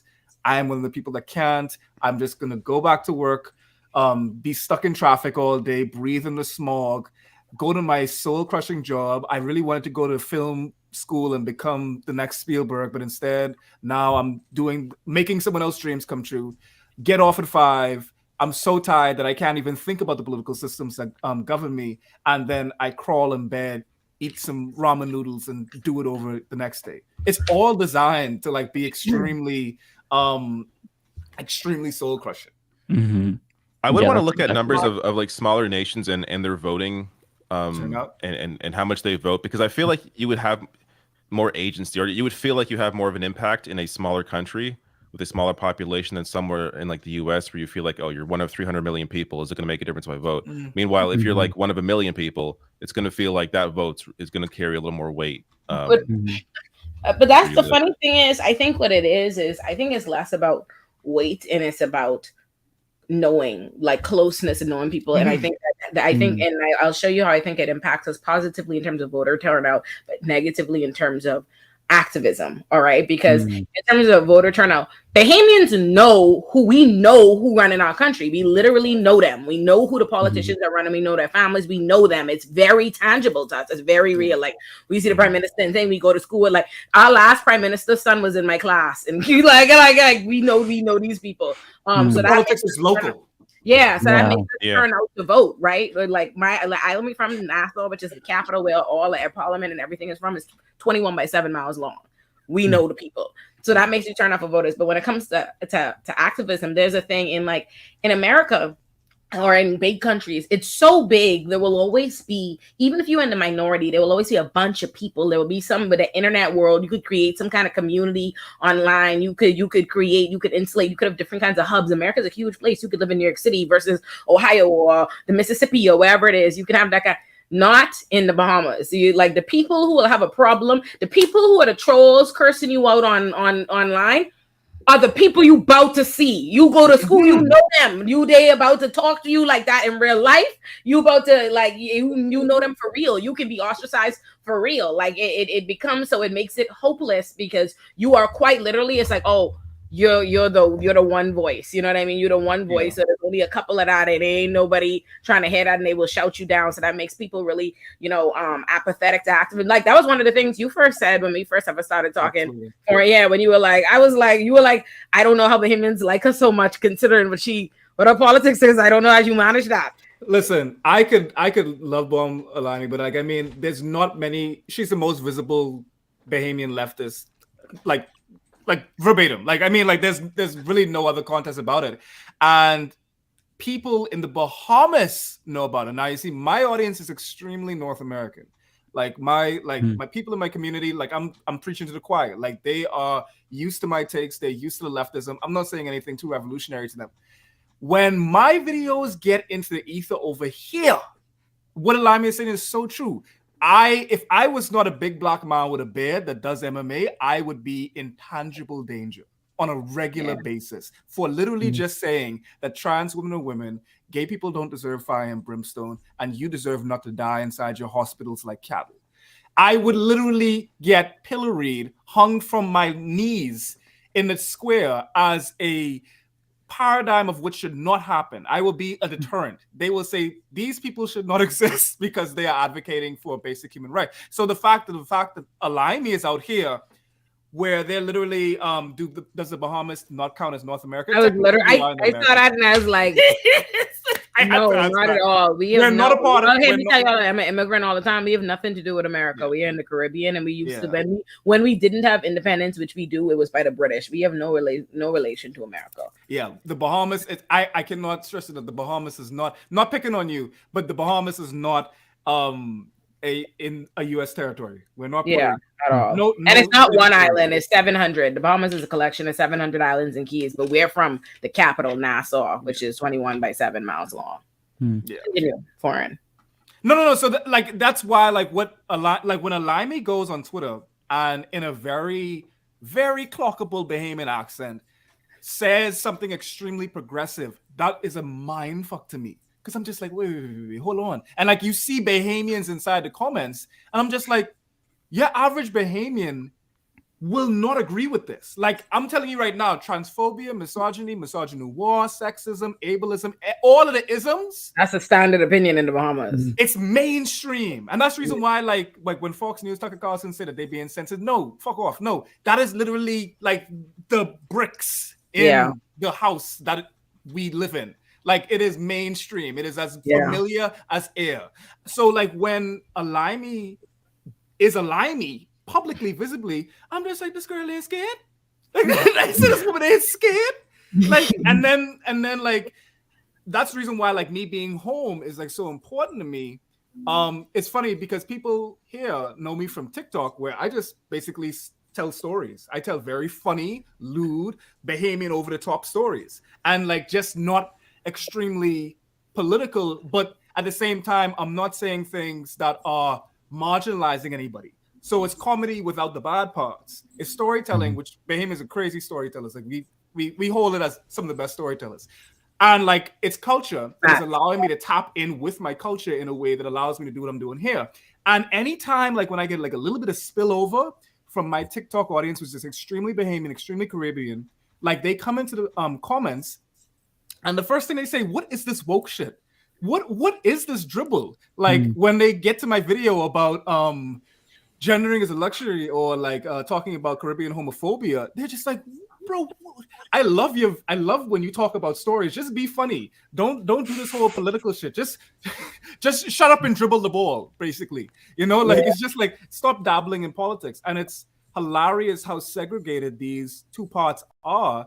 And I feel this trepidation, and in some cases, like, to be honest, like I feel like I fail in this regard because I am not brave enough to divest in these systems, as I am very much a pillar in those systems. As you can see, like, and this is like another reason why, like, as much criticism I have for Hassan, I also appreciate who he is in the sense that he's also a traditionally masculine figure, except for the nails, but like he's a traditionally masculine figure. I present the same way. In many ways, I look like the type to spit the bigotry, to do all these other things, because I am. But at the same time, now I'm recovering from that and being able to gain access into these systems.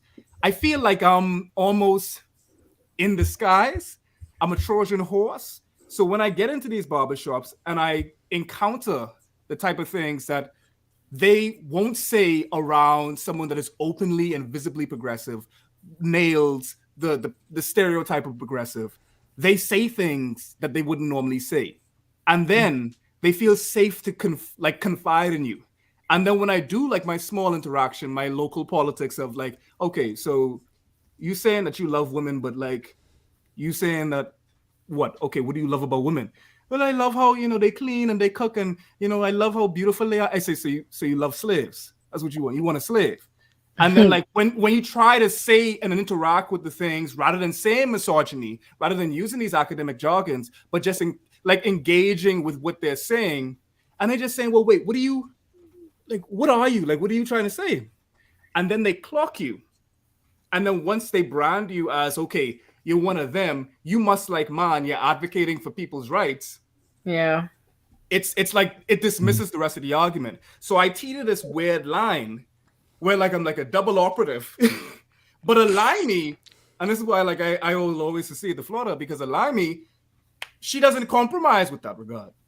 Like her Twitter, her IG, all of it is the same thing. Like you get the same Olayemi, and like she hits it all the time. And she's a Black woman, not only in New York, I mean, as diverse as New York is, but with a Bahamian audience and also like an American audience, North American audience.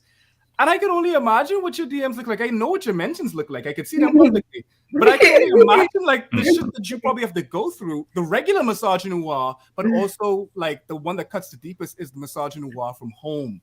Like the disenfranchisement and the statelessness that she got to feel.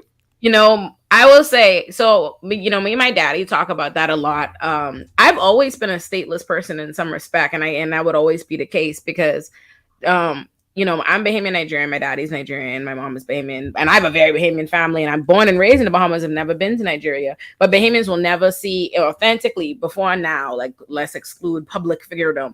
Bahamians will never see you as a true Bahamian. Your name, soon as they go, what? What's your name? Why your parents name you that? What is that? Your daddy is a what? Is an African? Are your mommy? What? Yeah. That's how Bahamians are. Bahamians are like that. Very, very, very xenophobic. So it was always like that growing up. And then I went to America, where now I'm immediately I'm always a different thing, a different of some kind or some perception that isn't mine. So I've always known what it is to constantly be stateless and occupying like another person's space and having to be aware of that perception. And I think that plays to my advantage in some respects now, because because I've always I know I'm not that, and I know how, you know, what certain things are perceived, right? Like especially with Bahamians love me. I know Bahamians really well. My Grammy's very Bahamian, and growing up, there are only a few Bahamians that ever get to be on like an American or international stage. or a large stage of any kind, because we're a small people, we're a small nation. And what Bahamians never could stand, the one thing Bahamians do not ask much of Bahamians that are on a larger stage. The only thing they ask is you claim the Bahamas. They don't be perceived as watering down being Bahamian. Bahamians, you just claim. The minute a spotlight on you, you better claim the Bahamas immediately. That is the one sin. That's the cardinal sin. So for me, it was like, in some ways, despite the fact that everything about what I say and what my viewpoint and my platform is so the antithesis of what is a traditional Bahamian view, Bahamians have embraced me more in this role as a public figure than they ever would as a Bahamian that was home, loving the Bahamas, this, and the next thing or whatever. No, they love you differently now because they appreciated you somewhere else as a Bahamian, because now you become a Bahamian through the eyes of these people, these Americans, these foreigners see you as Bahamian, you know, but not that Bahamians would in their truest of forms. So yeah, that's kind of the way. And like, you have people like Sidney Poitier. We have like a lot of notable Bahamians. The Black National Anthem of the States is written by a Bahamian.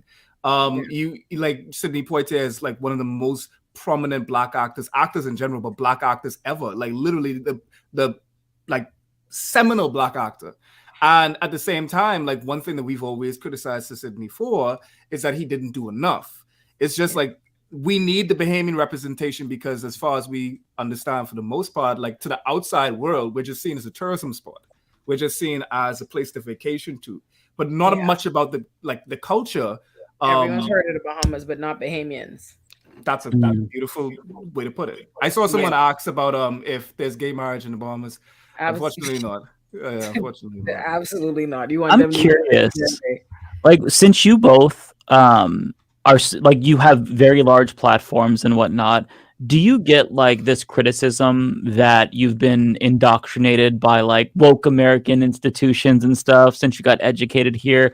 Because that's what we kind of like, that's the trope here in the United States, where it's like for me personally, it's like, oh, you went to college and all of a sudden you're an atheist and you're no longer conservative evangelical. So like, is that same perception like consistent over there, where it's like, oh, see, they just got brainwashed by American wokeism and values?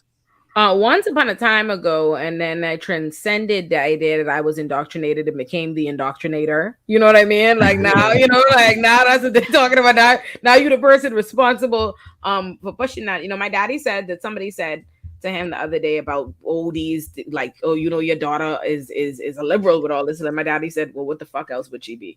He was like, he's like, well, what else would she be? Like, reasonably?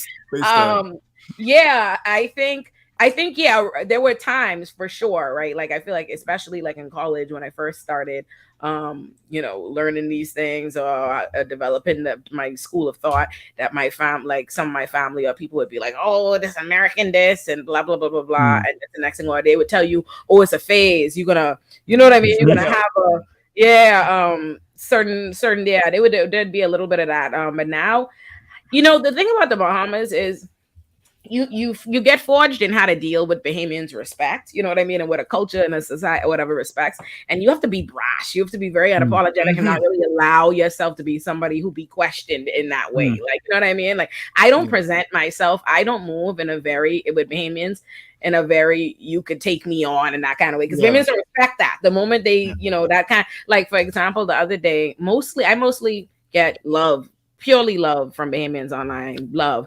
And the other day when I made the video talking about like the trans issues, some Bahamian, did you see that Bahamian that quote tweeted? I haven't seen it, but like, I know it's all bad because that discourse, someone basically said that they're trying to teach transgenderism in schools, and then there's been this campaign right now where we're taking our foray into trans discourse. It's awful. Look, I said something. And some Bahamian, what he say? He said something about me. He say, oh, this gal trying to gaslight people or something. Or he clicked like on an American saying something stink about me, and I saw it. And I listen, I went and handled the American in a particular kind of way, like whatever. I went over to him and I was like, when I next come on the island, I could bust your ass in your head. Play the fucking like I can bust you in your head. Like I say you on this fucking Twitter, letting these Americans run you up on breaks. Like so you make these Americans, I go run down on you when I see you. Like, and the same tweets, like it's right next to each other. Like you can see like the difference in tone, the different tonation, and like the dialect and the like the aggression all was in the same thing. And like it's crazy. You gotta remind them, like you gotta remind, hey. This is how we dealing with them. I could be on that island. That's what my citizenship is. Please don't get carried away. Do not get carried away. You know my head ain't no fucking good. I be trying to keep it cute. These Americans, I will tan y'all. Watch. So and the fact is, like, and that's so we have to present confident and like it's very it zaps out the humanity a lot of the times. Like so when I engage with people, I like to employ like the Socratic method. Anytime, like when I'm engaging with bigotry, I'm not gonna feed you. I'm gonna use the inception. I'm just gonna say, okay, so what is a woman to you? Like, I say, okay, so wait. They're teaching the kids to be trans. Were you saying they're wearing G-strings? Where have you seen that? In what school have you seen like a person dressing in a G-string and whatnot? It's a man. Okay, like so you just ask these questions and you lead them to it, and after a while they just tell it to you. And the crazy part is just the commitment to this idea of like basically Tucker Carlson conservative talking points. And I'm just like, why are you invested in this? Like this is Fox News. This doesn't have any benefit to you, but like you uphold and you just deep throat in the boot. And the bootstrap is crazy, but like the colonialism is so powerful, and it's educated and the thing about it is, if you grow up in a Black majority country, and so you're being educated by these textbooks, these things that are written by your colonizers, and this and the next thing, but it feels there's only Black people teaching everything. There's only Black people around. There's only Black people in power that you can see, so you could never process that as like anti-Blackness or something. Like I think about this now as an adult. We have this textbook called Making It a Bahamas that they would teach us history out of in school. And you already know this fucking colonizers book. This colonizers book. Like I get flashbacks of processing it, right? Like because you don't realize it then as a kid. But I remember they wrote like the Bahamas got out in the book, man, the history book. That's like what you learning in the class to answer the question this way. These are how you're supposed to answer. In the history book said we got out. We are lazy people. We are notoriously we are historically lazy people, and we got our independence because they just give it to us because we lazy and they will fight this. That's what in the book they teach you in or something. You do not want to get down with slavery, so they write in your book you're historically lazy people. They write how your soil ain't no good thing off of them slashing and burning up the place. So it's all these different things that it's hard to unpack, and the society doesn't really allow for the space to unpack that, right? Because what you have to always remember is the Bahamas is one of the most expensive places to live in the world. The Bahamas is like the 6th most expensive. Our cost of living is that of New York, rivals or higher, I think higher than the cost of living in New York. And our dollar is equal, but the minimum wage is like $5.25. So think about that. So most Bahamians are struggling, and some of check to check ain't even sufficient, you know what I mean, to really take that into consideration. So where do you have the space, the resources, anything to be out here trying to identify and unpack colonialism and anti-Blackness and all these things on your own? And when you stress out, and here comes some gal talking about you all ain't know that's anti-Black. Meanwhile, you looking around, you like, everybody Black. What this bitch talking about? You know what I mean? What is she talking about? So there's a lot of that to have to overcome. And so there's a lot of the same way.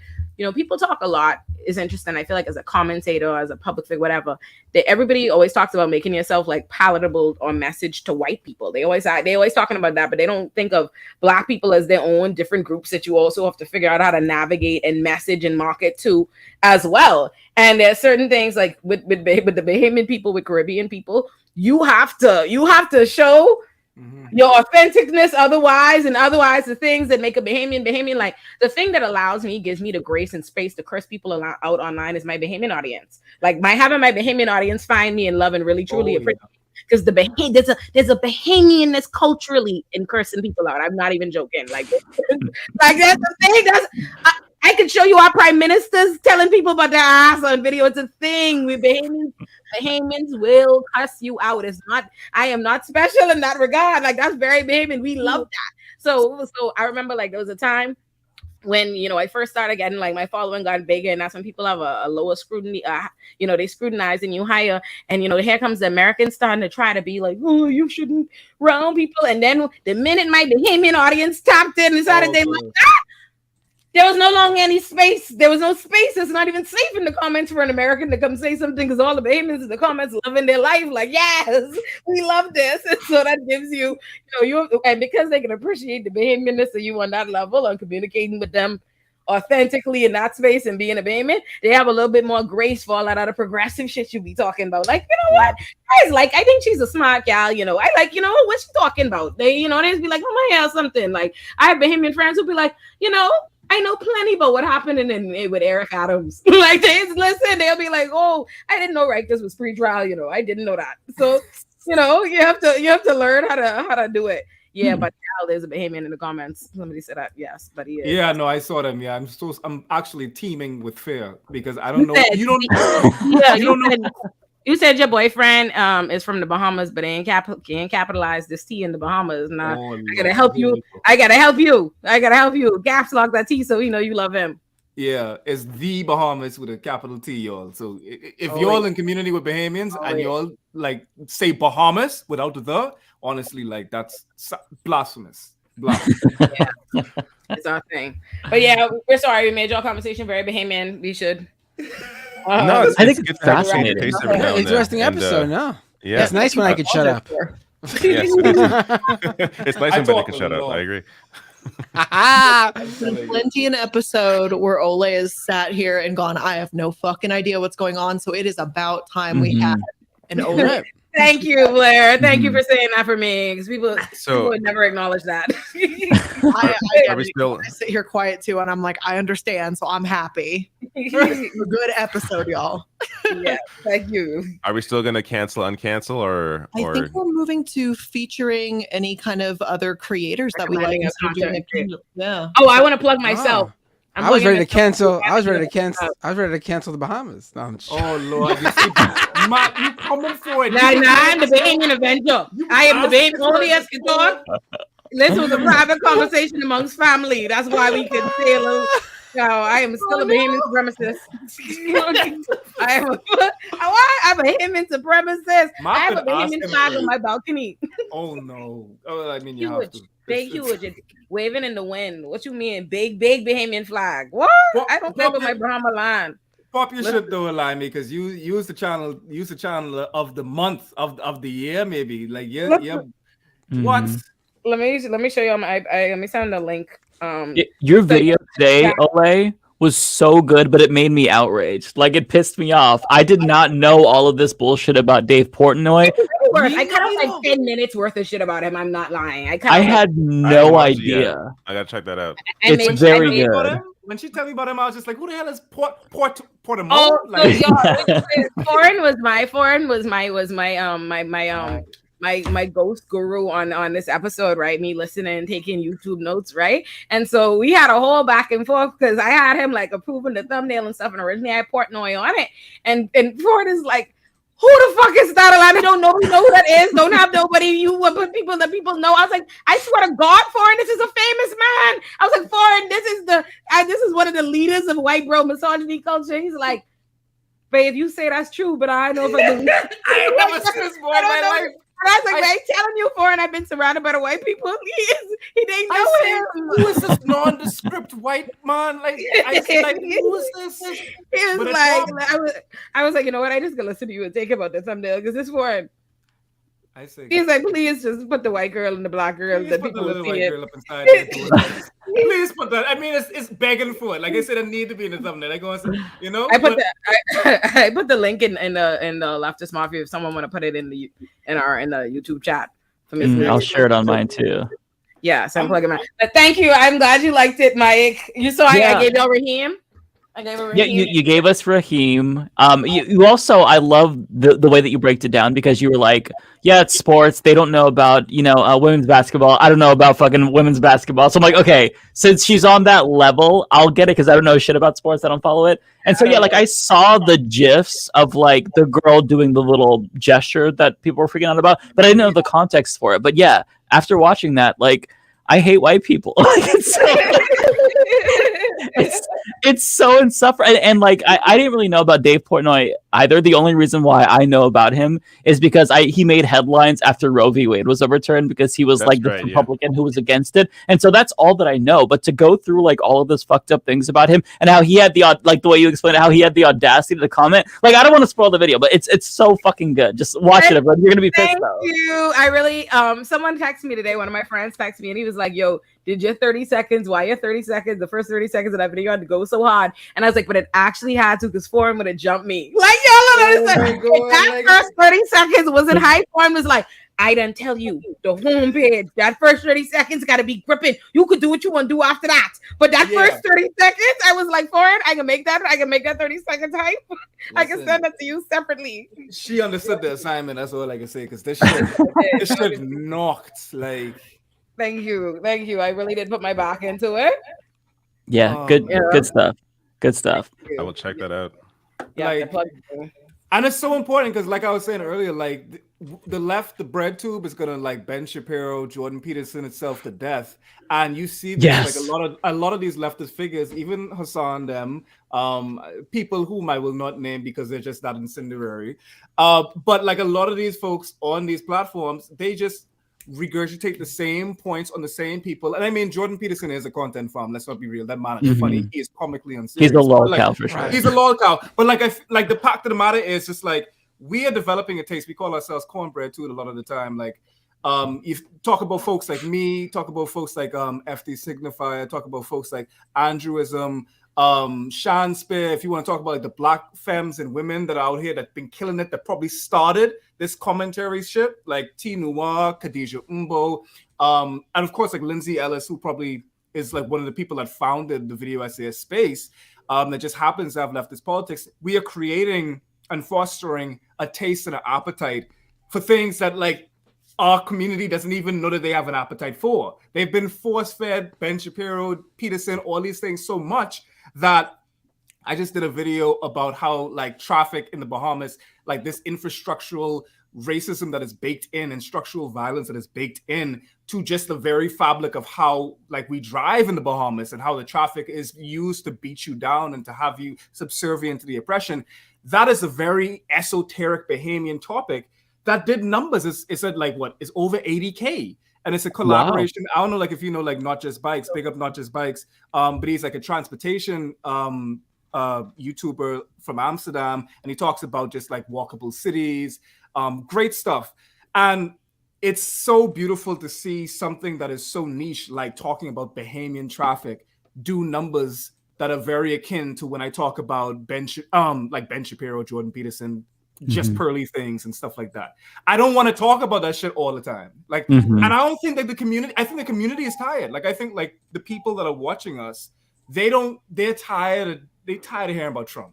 They're tired of hearing about the same, this and that. There's so much more going around the world, and a lot of these discussions are very just monopolized by like North American perspectives. So when Olayemi came on, and I was just like, Lord, thank you, Jesus. I say, there gotta be a God, and that God must be a black woman, because like she just giving me everything I want.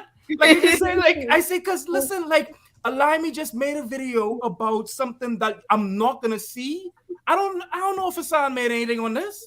I don't know if I doubt Vosh can say anything about this shit. And if he does, it's gonna be us. Let's be real. So like the fact of the matter is, like, Olayemi in herself in just a small amount of time is talking about things, Eric Adams and whatnot, talking about things that you don't hear leftists talk about. And it expands the dialogue and reaches people that would not watch a Shapiro video.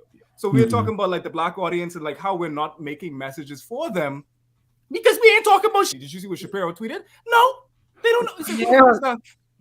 That's me every week. That's me the whole first 10 weeks of the show every week. Who is that? Who is that person? Who are they? And that goes back to like what you were saying earlier about like this, like, are we seen as just like these arbiters of American leftism? And like I have like purposefully tried to engage as much as I can with my culture, and that's like been very helpful for TikTok because Bahamians, news alert, like they're not on YouTube. Like a lot of the black audience too. Like the black audience isn't on YouTube. To be honest, they're not. We're not watching it. We're on TikTok. We're on Facebook. We're on Instagram. We're not on YouTube. So that's the reason why our audiences are very overwhelmingly white. But the fact of the matter is, like, I have been purposefully trying to get into the culture so that I'm not thinking in the lens of American leftism. I'm thinking to Saintly Overture. I'm thinking for Non, who is from Martinique. You always attribute him like to a Black American, but that man is a Caribbean man. Thinking Richard, like you see, like there's thought leaders and there's processes outside of it, and like I find that like at least my calling inside this whole space is to be as not American as possible, like to keep the accent, to make it dirtier, even to make you have to like listen to me at 0.5x speed in order to understand what I'm saying. I'm the same with Olayemi. Like she's talking about shit that like you're not gonna find on fucking Vosh or some shit like that. Right. Yeah, I try to give a little Bahamian influences to my show, a little conch shell things that like Bahamians get immediately. Anytime Bahamians watch it, they text me like, oh I appreciate that. Also, I didn't find my voters card, but I found my Grammys old voters card. So I'll show y'all that before we go. Name on there. Well, my Grammy is no longer with us, but y'all see how they look. Boy, yeah,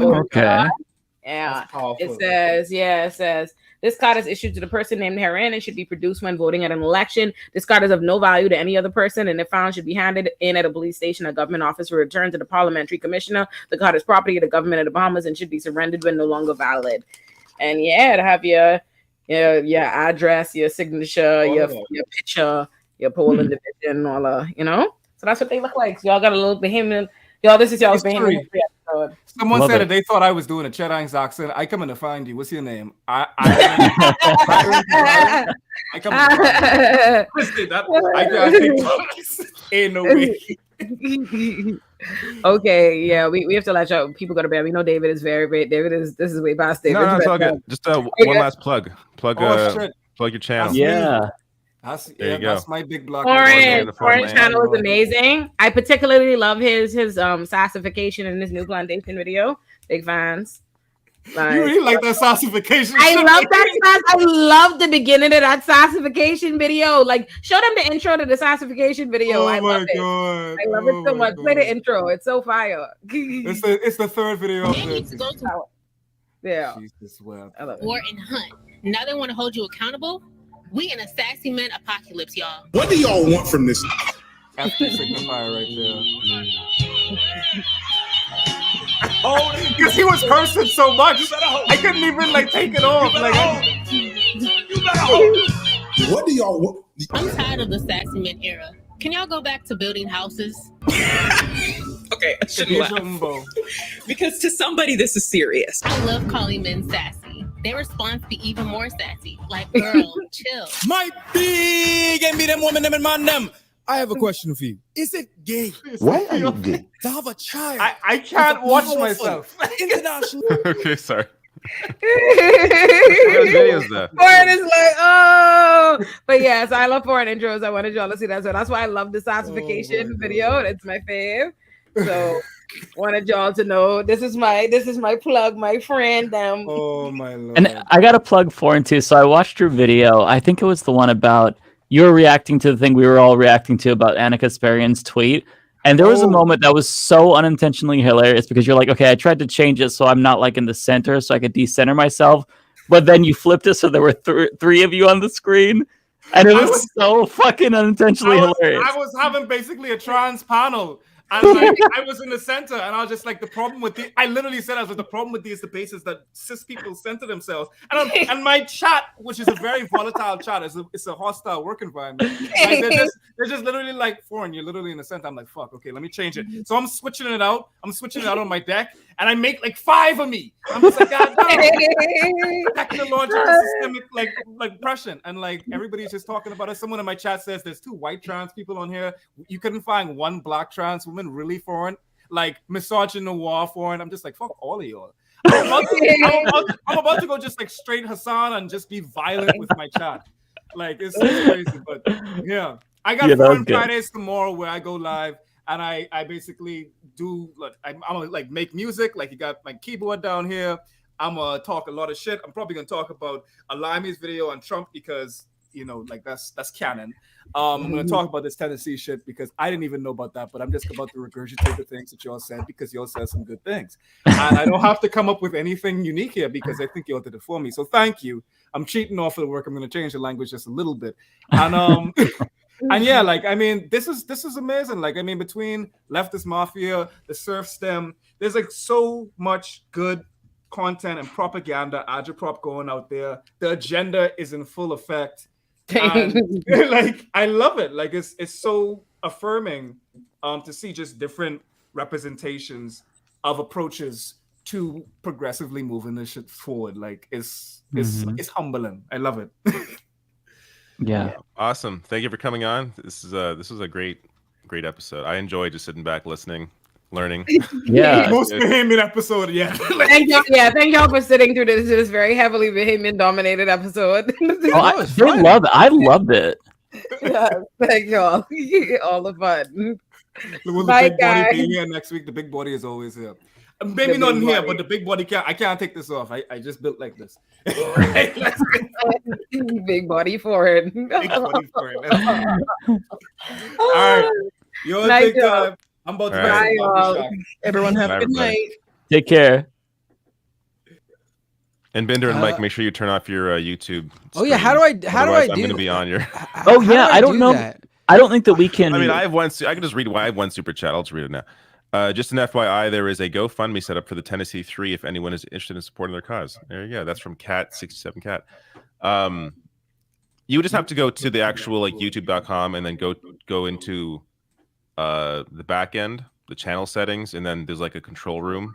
I can't just do that. I can't just do that here, like in. The, I don't think. So. I mean, maybe if there's a way, but I haven't seen what you guys. Yeah, I don't think that we can shut it off just on our sides. But I mean, I have a couple of super chats too. We could all just kind of read super chats. And Yeah, then just read your bounce. super chats. I didn't even think I'd do it. Hold on, let me go ahead. You guys go while I grab my super Yeah. chats. So I got $2 super chat from Lord Pepsi who says a trans pew stopped in Colorado. Thoughts? I don't know what that means, so I'm sorry. I'm gonna have to forego commentary on that. I don't know what that means. Yeah. I've got nothing. Incomprehensible. Thank you for the $2 though, but I don't know what you're talking about. Dynamic Editor with $5 says typo in your description. It should say 5:30 p.m. PDT. Yes, I do need to update that. My apologies. I'll just switch it to PT so I don't have to change it whenever we do a time change. But thank you for the reminder. Let's see. Last one, Jay Dizzle with $6.99 Canadian. Bernie endorsed Webster and maybe her VP. Look up my other questions in the chat. Please keep up the good fight. Thank you so much. I will try to find your chat. And there's some trolls in my chat. People are saying I need mods. I do have some mods, but not enough. So if you want to be a mod and you follow me on Twitter, DM me and I'll make you a mod. I got 2 more chats as well, but Binder, you can go first if you want. All right, cool. I just lost mine. Go ahead. I I had it. I found it. West End Squirrels. These are all from West End Squirrels. A lot of super chats from this person. Thank you so much. I popped so hard when Jim Cornette, that's a pro wrestling manager, retweeted Binder for all Jim's faults. He is my gate K for blue pilling some of more chuddy coworkers, friends. Much love, guys. Would love to see a deep dive. Serious deep dive on the politics of pro wrestling series with Binder. Everyone on this show is great, but I really want Binder to do more high production content. Binder is such a champ. I swear to God, I'm not making these up. This is literally someone sent these I would to like me. to see you do the politics of wrestling. That's an interesting one. Yeah, I've done some episodes of the show, like just a live stream, but I should do like some like YouTube stylized Like a video on it, yeah, produced videos. And the last one from the same person. Big props to Big Body and Oakley. Never heard of you guys before, but you both did great. Awesome. Perfect. Thank you so much for all those super chats too, West End Squirrels. I got two more. Dynamic Editor says, can you edit your stream description to link to the commentators as well as link to the Discord? The reason why I haven't done that is because YouTube, it goes to YouTube and Facebook, and YouTube always screws the links up. And so I have to go in afterwards and add links. But I can, I'll do it at least for all the guests. But I mean, just search the names up. They're on the screen. You'll find Matt Binder. Search Matt Binder on YouTube. You'll find Mike. YouTube.com/Matt Binder. Super easy. Very easy to find Binder. Oh, and Stephen. You have more. Okay, I'm sorry. Yeah, I have one more. Lawn Gnome says, sports. How did the Columbus Blue Jackets go from Stanley Cup contenders to winning less than a third of their games in only a few years? I don't follow Columbus at all. I only follow the Leafs. Leafs lost tonight. I was watching the game in a little window at the beginning of the podcast. Not gonna lie, they lost to Boston in the overtime. Boston's doing amazing this year, but I hope Leafs can overcome that in the playoffs. We'll see. But Bender, go ahead. Yeah, and Stephen K dropped a last-minute super chat. Be great to each other. Right is wrong, left is best. Thank you so much, Stephen K, for the super chat. There we go. Awesome. We can do this every time. That's the I think this works. Yeah, there we go. Right? All right. Bye, everybody. All right, take care, everyone. Now. Goodbye. Peace.